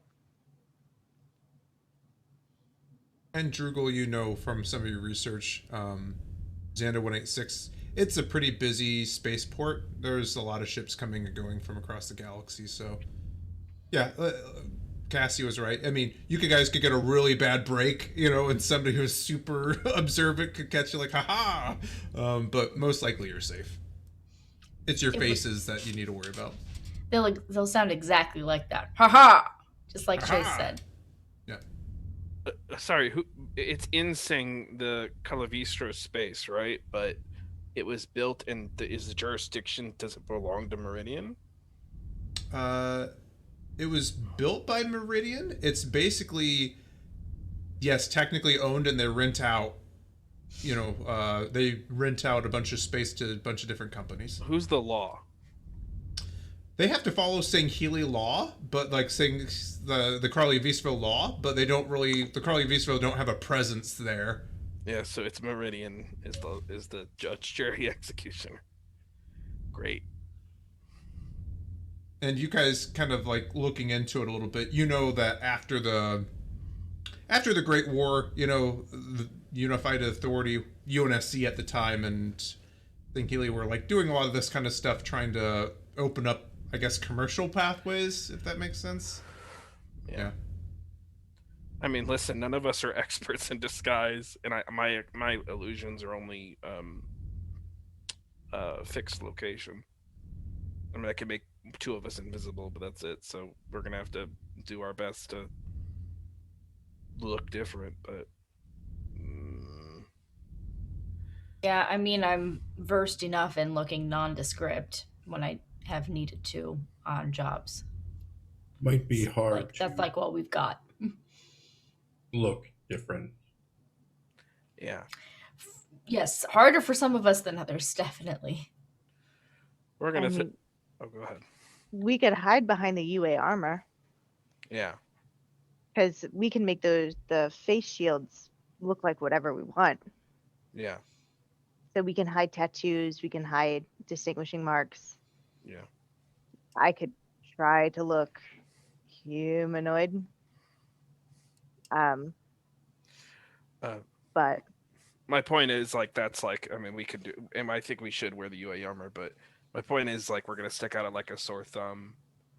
It feels like the important part is like finding Pilok and getting him out there without causing too much of a fuss, and Yeah. getting the hell out of Dodge once we have him. Well, between your feelings and my hacking, I think we can probably kind of sort of pinpoint him, Yeah. make it as quick of a job as possible. Yeah. Maybe shoot him out a garbage chute, pick him up. If he's in cryo. Right, yeah, absolutely. Just shoot him out into space and pick him up, actually, yeah. Yeah. Yeah. Out the brig. Yeah, you're exactly right. And the more stuff we shoot out, the better, because they'll be looking for all of that, and we can get away with the one piece. Yeah. And diplomacy might be an option, but my gut tells me that anything that they want, we're not going to be willing to give. Because it's all about the super weapon, right? The rock. Wow. Only if Meridian knows what it is. They're looking for stuff to amplify the source. What else is Meridian and Novagen into? Like, do we know what other special projects they're in? I mean, you could do some deep research, but the things that you kind of know. Let me think really quick. Sorry, I was reading a thing, so It's okay. sorry Because at I home can. if there's no background noise. I'll work on the sound stuff later if it's getting gated. Because Yeah, I'm so- assuming their hands not just in the cookie jar of manufacturing, reliable heavy duty source users through drugs, right? Right, so that's completely shadowy stuff. So Novagen is kind of like a modern day, what's it like, Unilever or like Johnson and Johnson, where they're like into everything. Novagen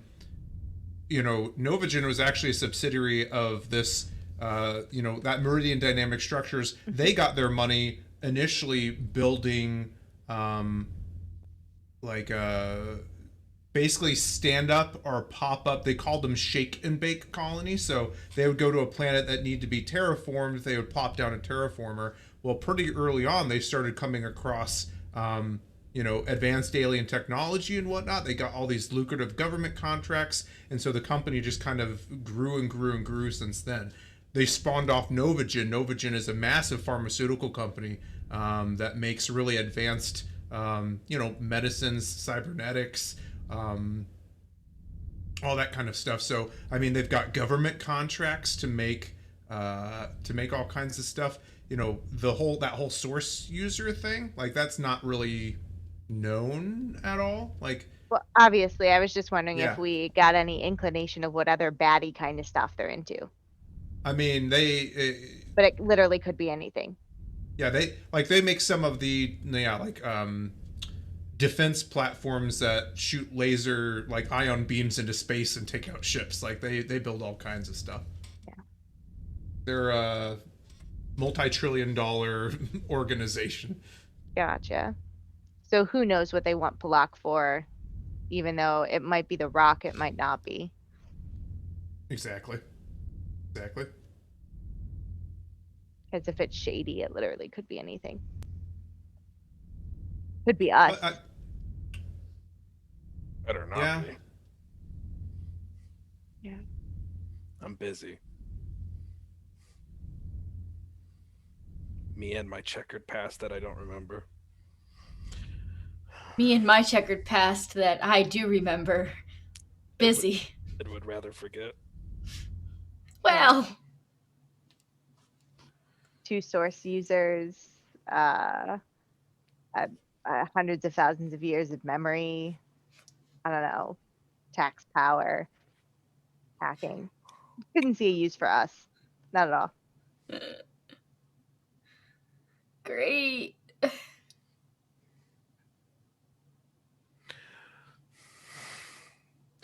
Wait, correct me if I'm wrong. Dr. Nenson, what she was doing was not sanctioned by Novagen, right? She ran and took that sarcophagus with.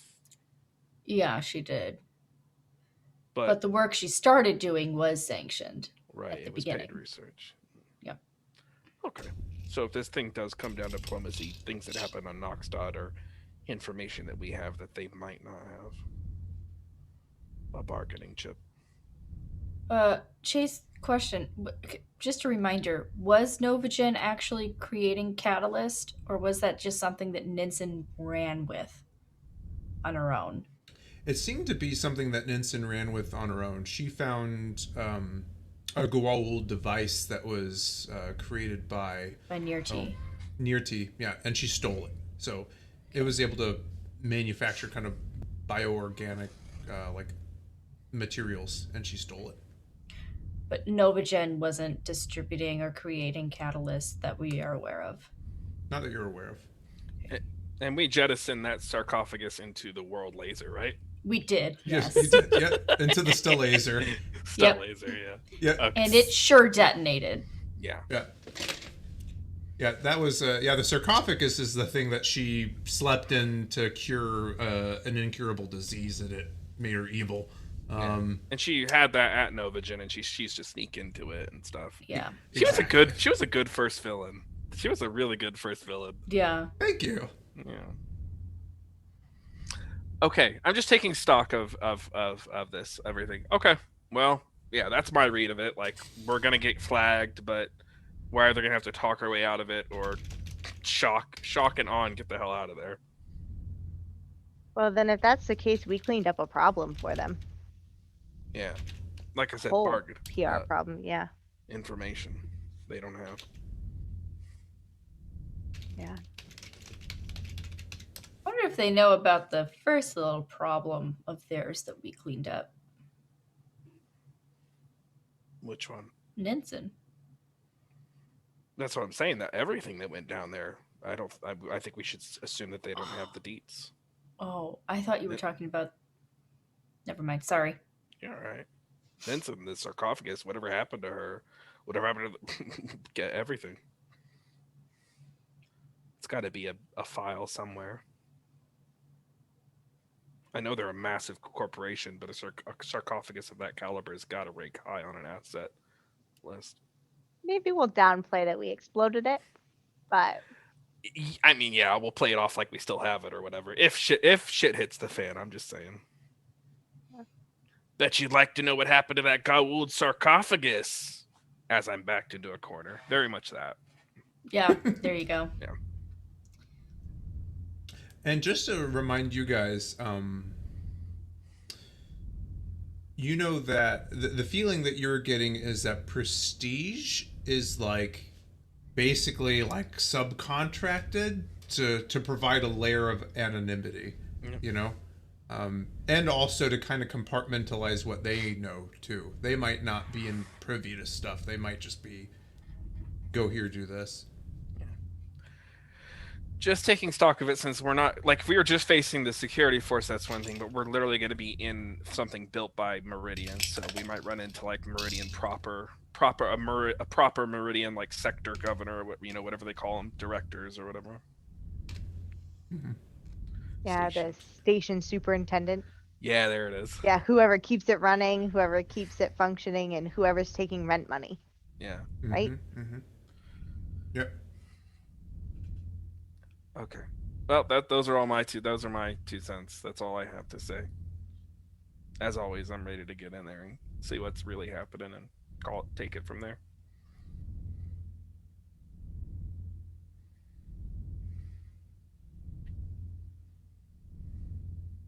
Awesome. Anything else? If there was time while traveling, this wouldn't be something I'd do before traveling. It would just be travel time. After skimming those 5 hours or those 5 days of video, just to make sure that there weren't people, there wasn't motion detected, there wasn't anything to be taken off of those 5 days of video that we stole. Yeah, you have. I would say you have time for one interlude, and yeah, so that could be an interlude where you scrub the data, and you pretty quickly find that there wasn't really anything. The first things that you see, or are you guys entering?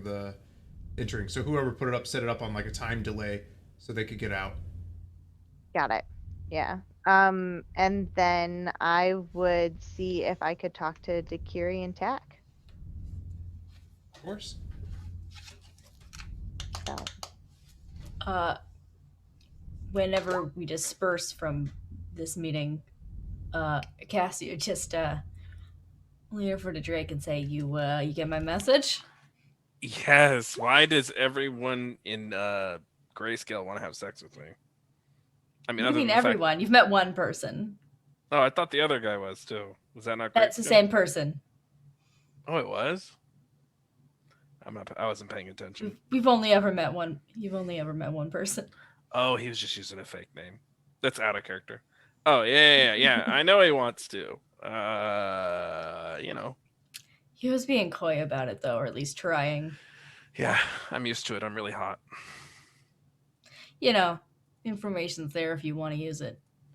My thing is, what if he's on a mission? Well, then, you, knowing that he might be on a mission, could turn it around. Yeah. If you wanted. I don't know. I don't know. Or, he could just, think you're hot. I don't know. He seems like a person of substance. I'm not really into that.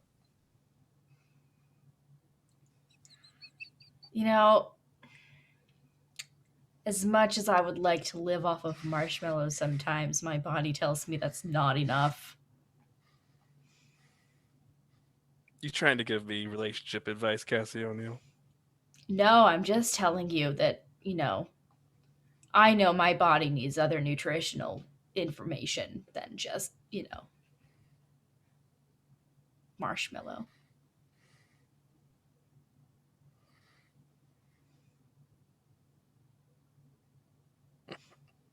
Jake just Everyone's metabolism's different, though, Jake just kind of chuckles. I get by just fine on whiskey, death sticks, and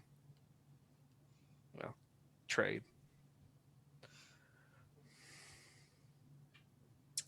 It's up to you. Thanks. No pressure or judgment here.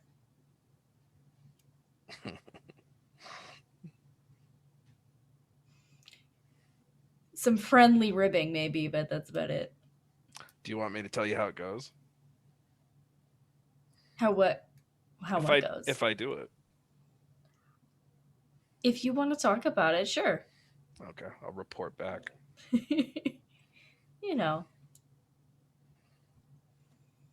Only whatever you're comfortable with.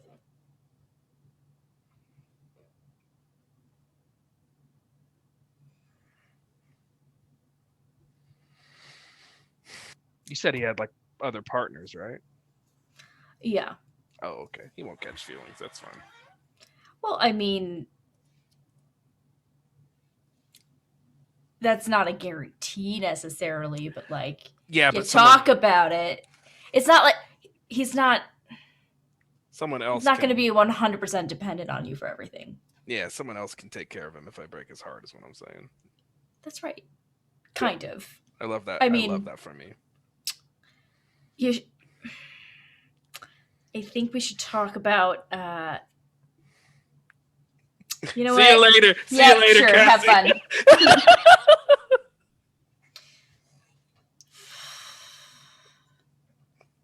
Such a fucking Scorpio.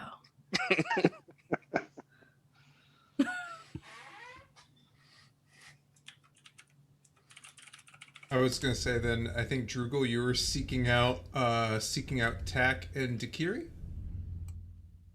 Yes. Yeah. So, we have guns, and I think you'd benefit. I'll set the beam weapons on the table.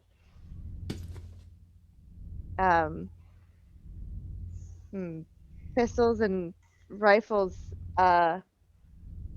how can I help you integrate them if you want them?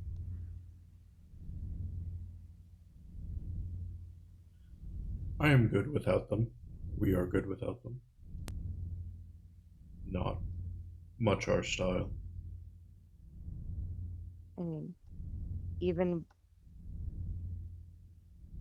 if we attach it to the rifle you already have, or as like a beam to your hammer? It would probably be unwieldy on the hammer. I can make them smaller. I don't think it's necessary. I have other modifications, or we have other modifications that we plan on doing. So all of the excitement that they had about modifying a hammer, making it shoot stuff. Deck, you in? You're always in for these things. I mean, yeah, I'm in. More firepower for sure. From what I can see, we can turn them into. We can integrate them with cybernetics. We can stick them to weapons. I will let everyone else know. We can stick them to the suits and integrate them into the armor suits. Let me know what I can get my research into so that we can get these integrated for the next adventure. I'm wondering how or if you could conceal, and she's looking at the smaller ones. Mm-hmm. There's a way to hide these, and she's kind of like looking at her gauntlets. I don't know if we can get them past a scan. Ooh, because they're just a battery pack. They're just a high-powered battery pack, right, Chase? That's what Drugel would like You assume could they make it, are. yeah. What? Yeah. What do you want them to? I'm not muted, am I? Okay. Yeah. Like, yeah. What do you want them to pass off as? You could probably try to miniaturize them, like basically strip them down to just the emitter. Um, they might. They might have fewer shots in them, if that makes sense, in order to streamline them. Another thought too is, do you want to give the drone that Dakiri has any firepower? Yeah. You could fit. You could fit one of the sentry ones on the drone. Which I think you have 2 of the sentry ones. I've got 3 of the sentry and 2 of the sentinel. There you go. That's right. I knew you had 2 of one and 3 of the other. Yeah. So yes, we can disguise them. We can make them look as big and scary as we'd like. I mean, weaponizing the drone sounds pretty hot. Yeah, absolutely. But food for thought. I wanted to know what I was looking into, because I could look into everything, but nobody's got time for that. So, Drugo, what as about the repulsor units from the drones? Is it possible to make those usable by one of us? the And by repulsor one of unit. us, I mean a certain pilot. I didn't think we picked any of those up. The hovering mechanisms? We did. Yeah, We have a Deck couple. did. Oh, absolutely. Why not? If these can be stripped down and made to be smaller and human sized, well, Dakiri sized in this case, why not the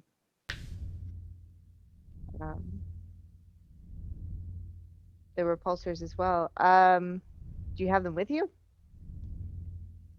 They were on the ship. She has them on the ship.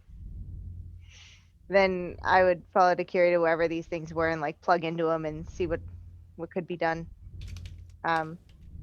These for boots or hoverboard? What kind of 21st century are we going for?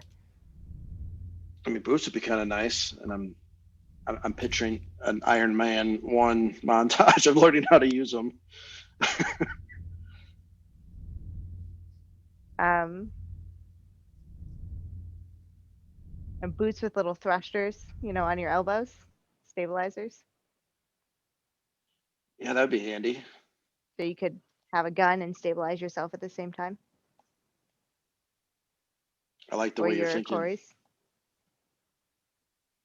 The Corey might be a little bit hard to use while I'm zipping around, but Might take some practice. You could figure it out. Yes, this is possible. Well, add it to my list. Tack, do you think there's anything you can add mechanically? Mm-hmm. We can assist with this. Some stabilization and all of that stuff. Like What a if kid you're on to- Christmas. Drugel's just gonna start figuring out how this works, schematics. Dex starts looking at like the size of them. Like, Tack, what if one of these were on the other end of your hammer? The emitters? That is a... We did not think of that. That So it would could be a give it thrown more weapon. momentum. It wouldn't necessarily be thrown, it would be momentum. Extra force. Might be able to set it up to like create like an AoE effect almost, or like push, like maybe push somebody further, Mm-hmm. like an anti-grav push effect. A lot of different things you could do. Interesting. Do we... How many did you pick up, Deck? I think you're able to salvage enough. Like you could probably, because the Sentinels are kind of the size of cars, Okay. the bigger ones. We could But probably you know reverse they all engineer. kind of exploded. So you probably have enough to modify like a person, like an armor, like the thing that you were trying to do, and maybe one other task. Yeah, we could try to reverse engineer. That's a good option. And what if we could turn it into a return weapon as well? Give you some way to bring it back to you if you do drop it, lose it, or hit somebody too hard. I'm not as concerned about that. We're not as concerned about that.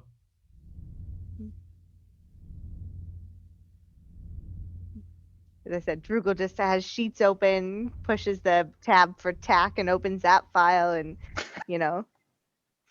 force hammers. And is in like stabby force, not like sourcey source. There's a lot of notes. Absolutely. You can read if you can keep up. And just keeps tabbing and all the notes and doing the things.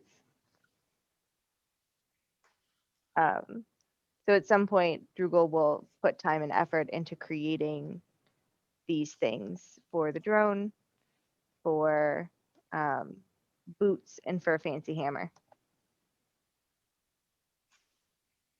Gotcha.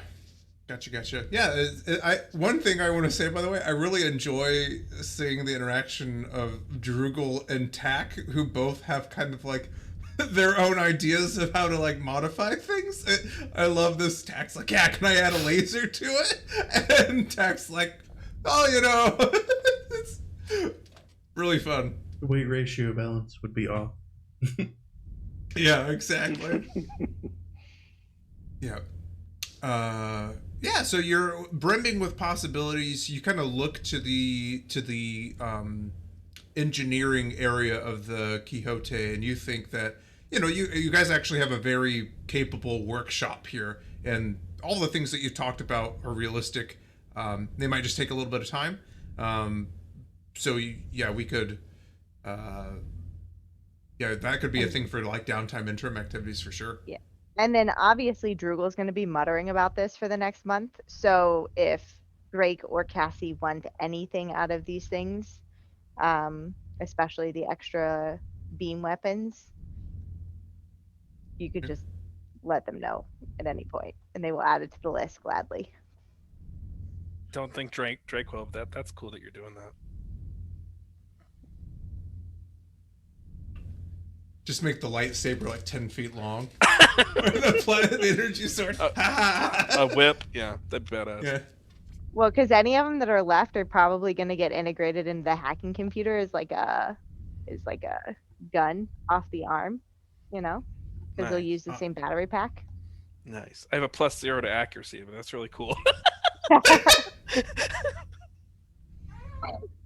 No, you'd have to play an ad every time you wanted to use your phone on your arm as a weapon. That'd be worth it. Yeah. Too much time. Beautiful. Any other scenes you guys want to do?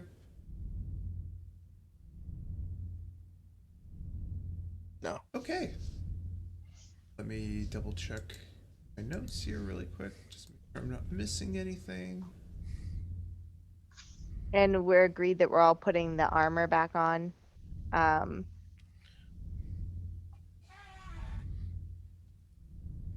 Before we get to the station. UA armor? Yeah. Or at least I think Drugel's going to. So I am stating that intention now. Drugel is going to put the fancy armor back on. Drake will too. It's armor 5, penalty 1. I am pulling it up. And Yeah, then that's stealthy correct. stealthy stuff that I remember. I guess my only question, would Cassie be concerned about coming off a UA ship with UA armor be disconcerting at all?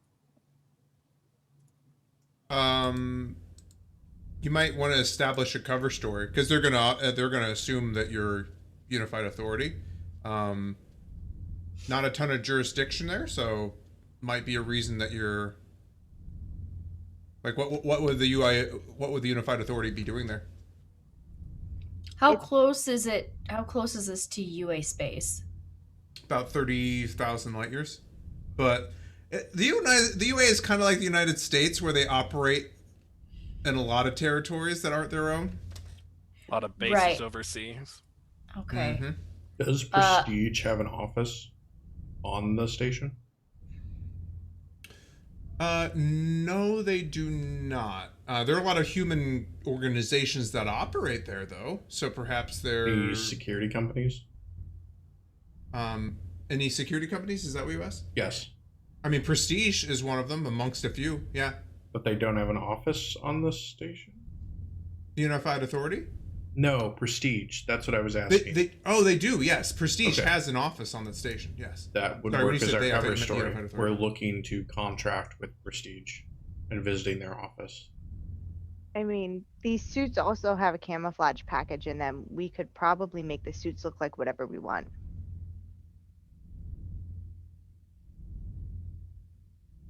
The camouflage package is more of like Environmental. woodland versus urban versus snow.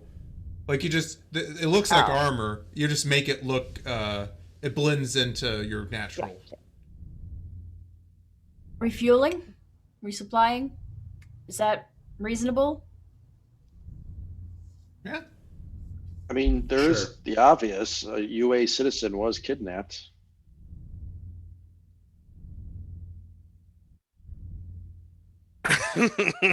Yeah, that's actually less believable than refueling. Like they'd go through all this trouble for a single UA citizen who's not, high profile. Yeah, let's just go refueling. Is refueling a thing? What? Restocking? Refuel, restock, It could also be, humanitarian mission nearby. mm-hmm. Colony ship went missing, that kind of thing. Yeah. And where are we headed? Xando 186. No, for our cover story. Oh. What's on the other side of Xando 186? Here, I will show you on the handy dandy map. I can show you the world. The galaxy. Okay, so if you guys can see the screen that I'm sharing with you, mission marker. So you are currently here at the triangle, which is Rel'Tak Nor. Xando 186 is right here. It's actually pretty close to Sanghelios. It's pretty close to Te, which is the home planet of the, well, pretty close is relative, thousands of light years, but you guys can travel that in like a day. So, I mean, honestly, the world's your oyster, and there's, hundreds of thousands of colonies and settlements around there. You could say you're stopping there to refuel and heading to Sanghelios, anywhere. What are the two out here on the opposite side from Sanghelios that are kind of farther out into space? This one? No, other direction. This one? Mothra, the two that are farther out all the way to the side. Way over here? So east, yeah. That one, and so Erebus and the other one. Hesduros. Yeah, what are those two? Those are just Sangheli settlements. Hesduros is a lot of commerce and whatnot. Yeah, just a lot of settlements. Does it make any sense for us to go to Te since we have a Solek Golo? It absolutely could be. I mean, Who will not actually, be yeah, the Solek Golo in were armor? generated to almost be as liaisons and ambassadors learning about humanity.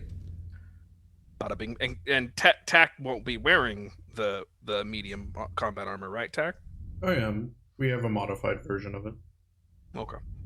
But Well, then then that will be easier for us because we won't have to completely change what we look like. Bada bing, bada boom. So, returning to your colony. Mm-hmm. Diplomats. So then we're going from Sanghelios to Xanda 186 to Te. Because it wouldn't make sense to make the triangle between Rel'Tak Nor to Xanda. Right? Yep, And- exactly. That's exactly what the path. So then once we've left Rel'Tak Nor, Drugel will make sure that our flight plans look like we came from Sanghelios. Perfect. So that when we check in on Xanda, it makes sense that we'd be going through that space rather than the long way around. Excellent. And the exciting thing is about this is actually going to be a breaching test, and so that will be an important role to make as part of the breaching test. Breaching test is like a type of advanced test in the Age system. Yeah, and so there's a bunch of different skills that can play into how that test works out. So, yeah, so you guys have a rough cover story. You are escorting a Solek Golo ambassador? Almost? Back from the Unified Authorities space to Te. And you're changing your flight plan to look like you had made a pit stop in Sanghelios. We would almost have to enter Sanghelios to get cleared, right? Enter, Yeah, exactly. You might have to stop there. Any number of reasons, and you do know that this place is getting a lot of stuff. I mean, you have a cover story, but how closely are they going to interrogate you, if that makes sense? Yep. Excellent. I love the plan. I love it coming together. That's as much planning as I'm willing to do in tabletop gaming. Excellent. All right, so the way that this breaching test will work is that we're going to each of us kind of declare the kind of like abilities that we're going to use, and we'll make tests, and the stunt die on those tests will work towards a threshold. The reason that this is a breaching test is it could have consequences based off of, if you guys fail badly enough, you could draw attention to yourselves, that kind of stuff. And then what kind of stunts, there are no stunts because it's an advanced test? I believe it's no stunts because there's an advanced test. Never mind then. Thank you. But, yeah. I'll have to look back into that, but yeah, let's operate under that now. Because I believe it's the same way. Okay. I think my idea for Cassie then is for her to handle the actual dialogue between whatever security force is going to be asking questions. Posing as like a commanding officer. Excellent. Probably using maybe leadership. understanding her, like, using her history and actual leadership roles in the UA. Okay. Yeah. I think that would work. I'm wondering if that would be a tangential focus, since it's persuasion is probably the one, or deception is probably more like persuasion. That works too. Okay, that's fine. I would have let, so just to be clear, I would have let leadership work as a tangential focus for that, so you would have gotten a +1 if you didn't have persuasion. In my head, it was more applicable than persuasion, which is why I suggested it. But that's fine. And I think that flavoring it that way makes perfect sense. You're leaning back on your experience in the UA. Okay. Awesome. So I would say then, you guys have 7 hours of downtime. You guys spend it in the ways that you kind of described. As you arrive at Xandor 186, as is customary, you emerge from slip space a little ways out from the body just to prevent any accidents. And as you guys approach the station, you can see that it is it's obviously of human design. It's kind of a dodecahedron shaped orbital structure, and it is orbiting a gas giant. The gas giant kind of dominates the space as this the small station just kind of orbits around it. And you can see the gas giant is made up of this kind of greenish, kind of sickly greenish, whitish gas. And swirling upon the surface of this gas giant are what almost kind of appear eerily like dozens of eyes. They're not really eyes. It's kind of like the spot on Jupiter, but it's covered with these kind of dark black eyes that give it this kind of foreboding appearance as you draw closer. I would say, you are hailed with the kind of automated docking system. It's pretty customary for this, and you are initially accepted docking, although you're put into a queue, and that is when Cassie's component would come into place. Basically, the Quixote looks a little bit more like a warship, so they might want to speak with the warship and why they're there. So I would say, Cassie, go ahead and roll your communication test.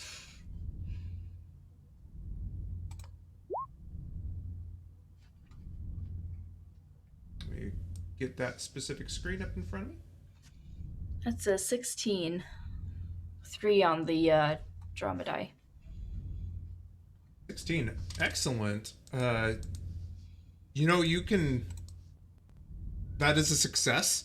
I'll let you paraphrase what you tell them or not, or if you're just like, I tell them what the cover story was. Yeah, I do that's that. Fine too. Awesome. Yeah, at first when you first are like initiating the docking procedures, it's an automated system. It's an AI that coordinates all traffic. But then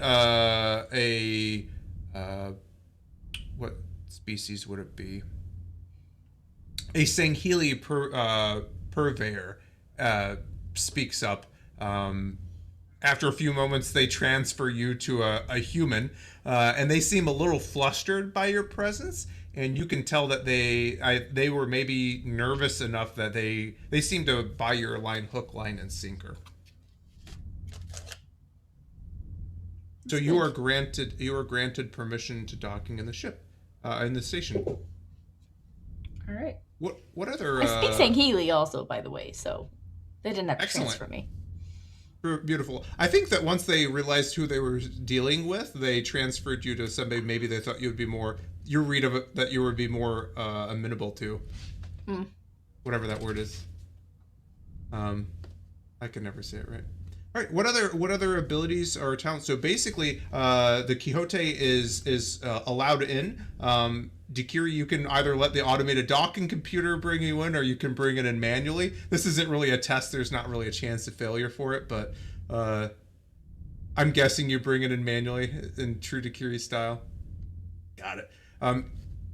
as you kind of enter the station, you can kind of see you are, the outside, the scale is deceptive. Once you make it in, this thing is well over a kilometer across, and the entire inner surface of it is dotted with what appear to be skyscrapers, tran systems, and there are docking bays, like kind of landing pads, interspersed all around the station. And you can see they almost look like toy cars, but you realize, oh my, it's just the sheer scale of this space station. It's a veritable city, and it's like being inside a ball, and the surface on the inside of the ball is where the city exists. What other skills or abilities do we want to bring into this breaching test?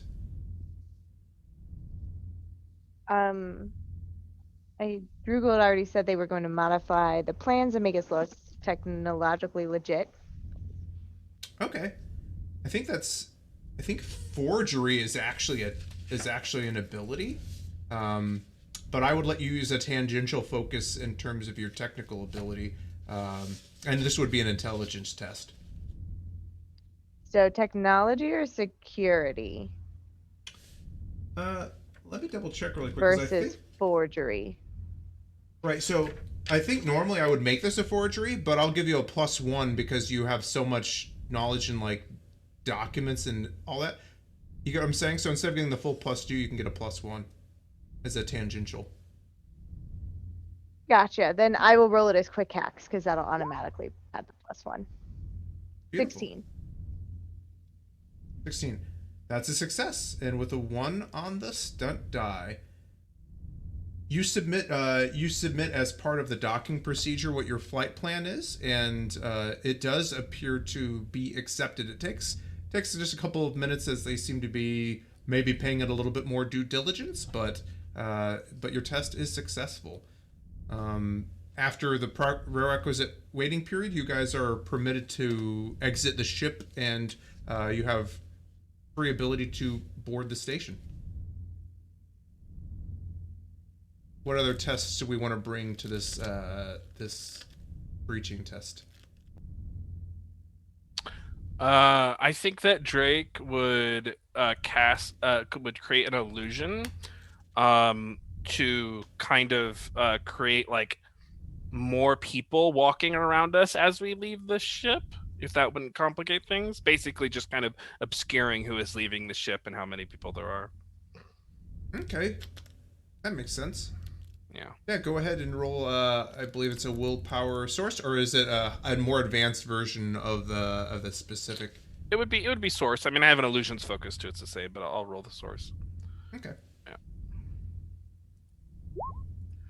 Bada bing, bada boom. 13. And I'm +1 from me, right? That's true. 14. And I'm willing to spend fortune if I need to. You feel like there's a lot of eyes on you now. You might want to spend just a little. Yeah. I will get myself to a 16 by spending some fortune. Okay. Yeah. Excellent. So as the docking ramp as the ramp from the underside of the Quixote opens, and you all emerge in your Unified Authority medium combat armor, TAC and kind of their modified armor, you summon the image of, what would it be, like attaches, people in armor? Exactly the word I was going to use. Diplomatic attaches from the Unified Authority. More diplomatic types. Got it. They kind of the illusions kind of follow you along for a little bit, and then as like there's the kind of crowd of people, they kind of split off and do their own things, kind of creating a barrier around you. Perfect. Yep. And with 2 stunt points added to the test. So TAC, in order to, I guess, sell the illusion, they would be using communication deception, and would probably be following close behind Cassie and loudly, but like not loudly, complaining about this delay and so close. We should have restocked earlier, all that stuff. like loud enough Perfect. that like if anyone's listening, they can hear, but like not like we're yelling or something. Excellent. Yeah, go ahead and roll it. Where are you? Oh, there it is.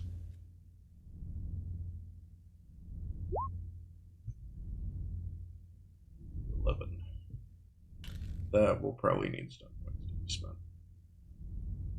Or fortune to be spent, not stun points. I will go ahead and spend. Let's go ahead and bump that one to a 6, so 12. You're spending 12 fortune? Yeah. Woo! Go for it.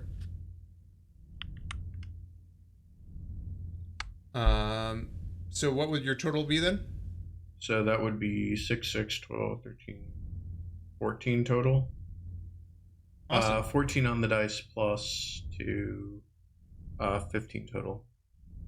15 total. Excellent. Yeah, No, so you 6. are doing... What was it? 14 plus 2 is 16. Sorry, I'm really I wasn't off even tonight. questioning it. I'm so sorry. Hey, don't apologize. You sound good. We're all here to have fun. Yeah, you feel like you're doing your best, and Cassie, you're actually, TAC is usually pretty reserved, and they're doing their best to seem like a prima donna style ambassador. You are kind of given flashbacks to your time in the Unified Authority when you were kind of put on duty to follow these kind of folks around. Awesome. And one more point towards the success. You guys haven't had a single failure yet. Oh boy, well, here it comes. Deck's gonna search the crowds, looking at uniforms, looking at trying to get a count for where security is, any patterns to their movements, any egress routes if needed. Awesome. And what test are you gonna roll? Would searching work for this, or is this a perception? Yeah, perception searching, perception seeing. Works for me. Seeing is probably more likely, but nice. With 5 stunt points. Yeah, that's a success. So basically, you're able to look around, and you can see that it seems like it's a mix of uniformed guards, along with some kind of drones that are flying all around. You also, with that success and with that number of stunt points, you do notice a couple of facial recognition kiosks, which as people walk by, it scans their face and it plays ads for them that are specifically targeted. There's kind of holographic ads all over this place, and one of them you can see scans the face of the armor, but it returns nothing because the armor, the helmet is opaque, so it's not able to return anything. Yeah, and I would say that with that success, you have a pretty clear plan of the quickest path back to the ship if you needed it. Okay, Hey. she shares that with the group. You guys feel like you have basically, you look around, you're not being pursued. You don't even feel like you're being tailed at this point. So now you feel like you've successfully breached the facility. Now I would say that you need to try to track down the specific location of Pilok and then Prestige.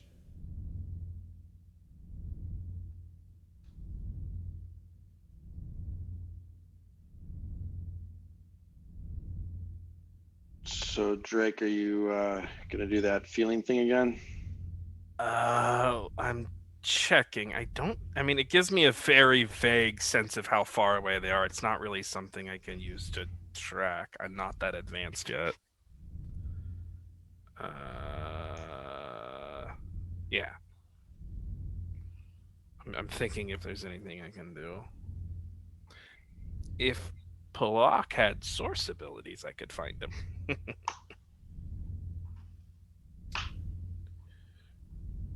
Double checking my stuff here. Sense minds, right? Can I do that? I could probably actually, I should have switched the audio over to the busy station because you guys are on a busy station now. Oh. Is there Would a the lot? cryo? Oh, go ahead. Oh. Would the cryo technology that they used involve a significant amount of naquita? None even really. Okay. Doesn't need it. Okay. That was my only guess. I mean, not guess, but my only way I might be able to search. That's fine. Sorry, what did you have, Liz? I was gonna ask if there was like a library or a cyber cafe on the station Oh, sorry. I gotcha. Um, where there. basically I could plug in and search the station for things Yeah, without and going through the ship. sure, I gotcha. Can you guys hear that audio really quick? Is there any audio coming through for you? Okay, let me fix it. 1 second. Sorry.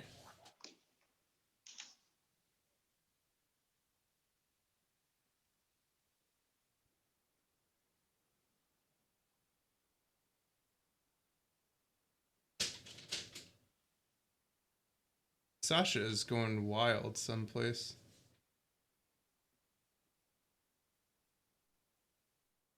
What's happening here?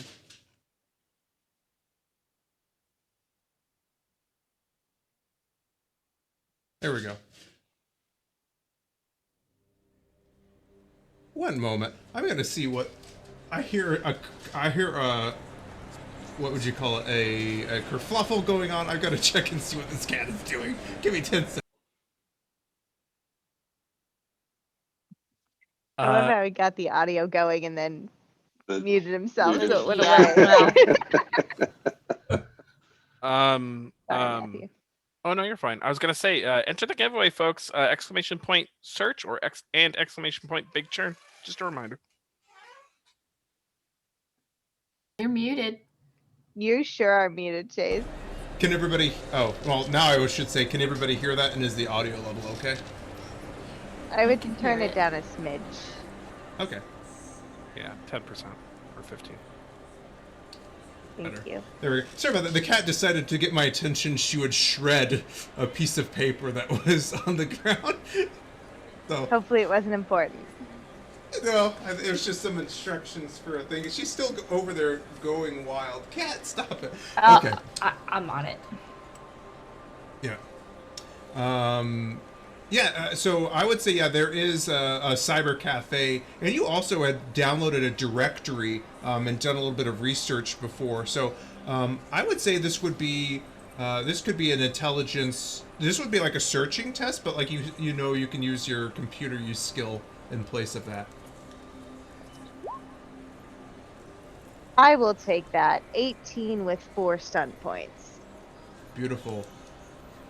So you find a few different locations. You find that Prestige Security Services does have an office here, and you find an exact location. But as you're searching through too, your eye is caught by Novagen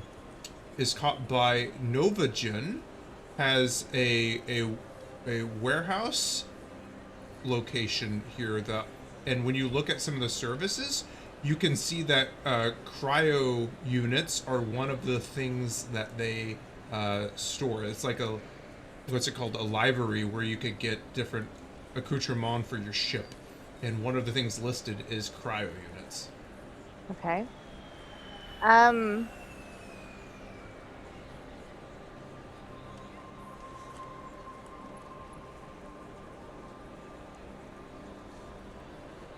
Sorry, I'm digging deep to figure out if this would be enough for Droogle or if they would push the envelope.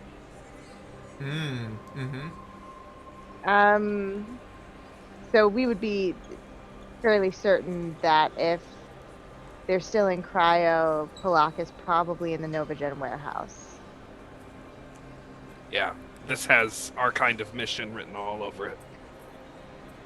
Now, would Droogle hack into the security system and see if Sarah Palmer is here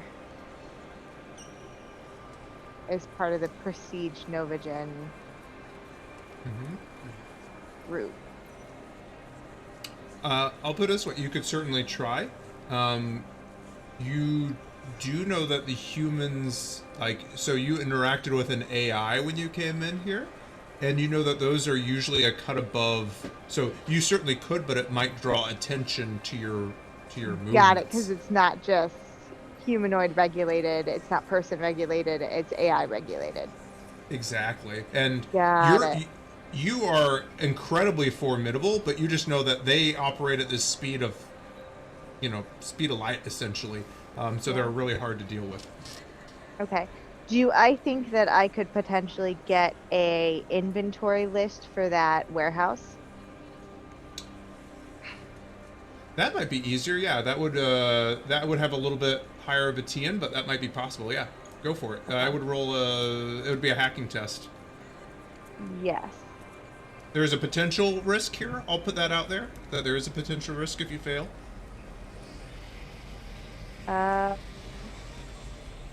Would a quick hack for torrent be useful? Allows you to download data from a computer device or storage media by touch. And that's the thing, like, I think the middle level of that lets you do it over the network. Torrent right now is more of like a line of sight, line of effect. Oh, so I'd have to be in the warehouse to get the list using torrent. Exactly. Okay. But as part of the advanced test, you literally could make just regular hacking. Yep. Exactly. Yeah, because this is like over a prolonged period of time. Yeah, 15 with 3 stunt points. Yeah, I would say that you weren't able to get a full inventory of the system, but a safe way to do it was actually, what are those called? You see a bill of lading from a receipt, and you actually do see that 5 days ago they recently received roughly half a dozen cryo units, an import of roughly half a dozen cryo units that passed through station security. And can we see where they're stored within the warehouse? I'm assuming it's a big warehouse. It's actually relatively small in terms of square footage. It's like what would you call it? It's like a dark store. They use it for their e-commerce. So basically, whenever there's like a shipment, they can just pull from it. It's mostly, you can see it's mostly automated. But there are people that, that secure it. And you actually can see for free, I would say that Prestige Security Service is actually the ones who provide the security for that location. Gotcha. Okay, then I would take this back to the group and figure it out from there. Awesome. You guys have, so, I mean, I would say that the breaching test has actually been succeeded at this point. You managed to gain entry to the station without alerting any kind of security.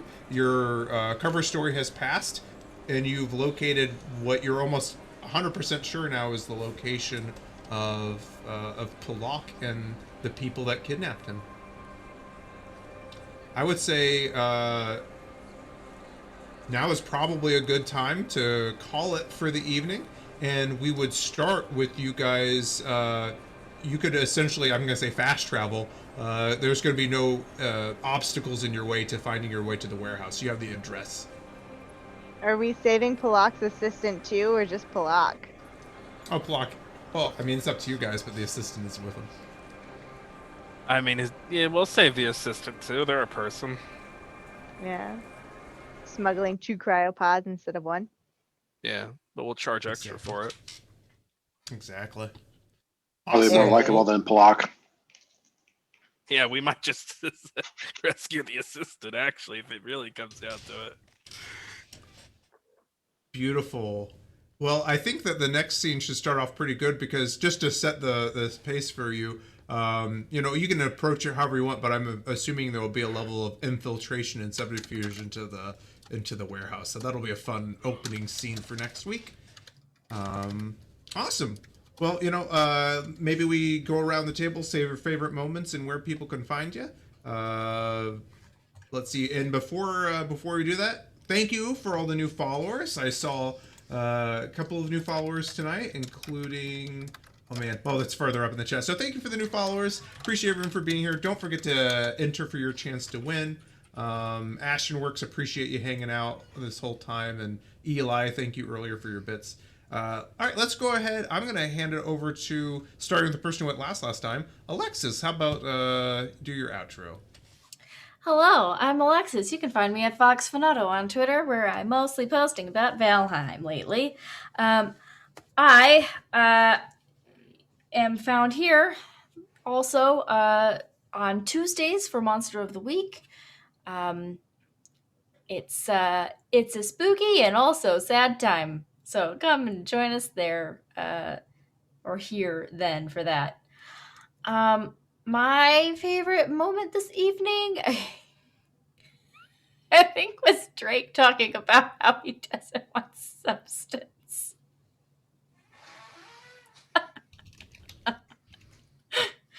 That little interchange. It was funny, and it was just, kind of a nice, break of the pace in the middle of there. That was fun. Such a shit. Drake is such a shit sometimes. Anyway, that's yep. There we go. Pass it over to Sean. I'm not going to say it's the favorite moment, but I'd just like to point out that we managed to go a whole session without having one conversation with Cat Bap. Oh, yeah, you brought him with. We sure did bring him with. We asked about him. Man, too much. Skipped one session, already feeling rusty. I'll be sure, I'll double the Cat Bap voice time next week. I like the scene with Drugal looking for new things to do, not finding as much response from Tag, but Takiri being all in. Armor up. And I will pass it over to Rob. All right, so my favorite moment of the night, that I was gonna say the Drugal one, going back and forth on the tech, but you already mentioned that. I like the description of the dodecahedron space station and like all the detail you went into, because I know exactly where you got it from. So I will go ahead and pass it over to Matt. Hi, folks. I am Matthew Foreman. You can find me here on Dice Priority, where I GM on Mondays. Actually, no, I don't GM on Mondays right now. Tom GMs on Mondays for Goonsloon. I am one of the goons. They officially indoctrinated me into the goons. And on Tuesdays, I play Monster of the Week, and Saturdays, I'm here. And one day, eventually, I'll be GMing on Wednesdays. Anyway, my favorite. Oh, you can find me on my own channel where I play DBD, Twitch TV/Matt Foreman. I play Dead by Daylight. My favorite moment. There was a moment very early on that I really liked, and it has completely escaped me. So, but I'll remember it later. Maybe post about it in the Discord. But my favorite moment, otherwise, is when we were piecing when we were using callbacks to season 1 to inform what we're doing now. Love that. Love that. There's no point in playing for like 26 episodes if the first episode has nothing to do with the 26th. Just might as well not do the long-term thing if it all doesn't build to something. So it's super cool to have this kind of Meridian dynamics, this really kind of Skynet-like villain up in our grill. It's very cool. I believe Liz needs to go. Hi, I'm Liz. You can find me at No One You Know Backwards on the Twitters and the Instagrams. I am here on Saturdays, and then life has been a mess the last couple of weeks, but I am generally playing on Tuesday and Thursday mornings. Just chill video games, bring your coffee, join us. And favorite moment from the evening, there's been a few, but the interaction between Cassie and Drake, where she's passing along information on a potential hookup of just somebody she hasn't seen in years. That's like, oh, your traveling companion's hot. Here's my number. And like, and that it just doesn't phase Cassie at all, and it's fantastic. But yeah, just the interplay with NPCs is funny. And then I think I am last, so Chase, I'll give it back to you. Awesome. Thanks, everybody. I'm Chase. You can find me at Chase314S on Twitter. I'm not super active there, but you can find me on all of our Dice Priorities social medias where I post dank or spicy TTRPG memes every single day. Let's see. Oh, you can also find me here eventually on Wednesdays where I'll be returning as Justice. Let's see, favorite moments. There were a lot of them. The group is fantastic. I actually, I'm going to kind of double it, but I'll expound. I really enjoyed and appreciated the scene where you guys were all talking, and you were hearkening back to the things that happened early on because, I mean, you don't. I know what it's like to play in a long form game. You forget things that happened 20 episodes ago, but it is a universe that's all interconnected and the things matter. So I really appreciate that because it all ties together.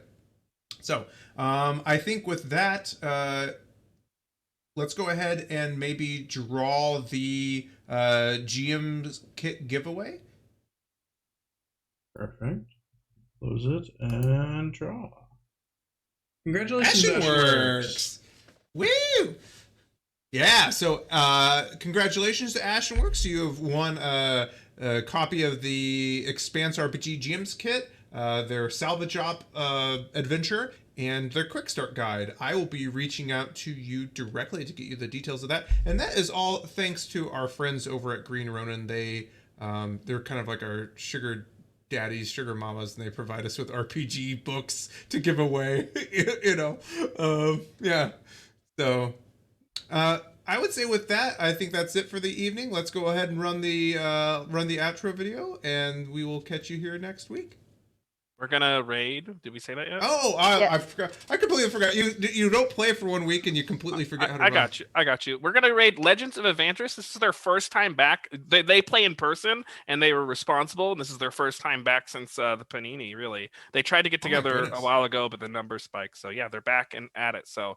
And they've been running for almost 8 hours. Yes, so all go day give D&D. your love. Their all day campaign is amazing. Yeah. Stick around for that. All right. Thanks, everybody.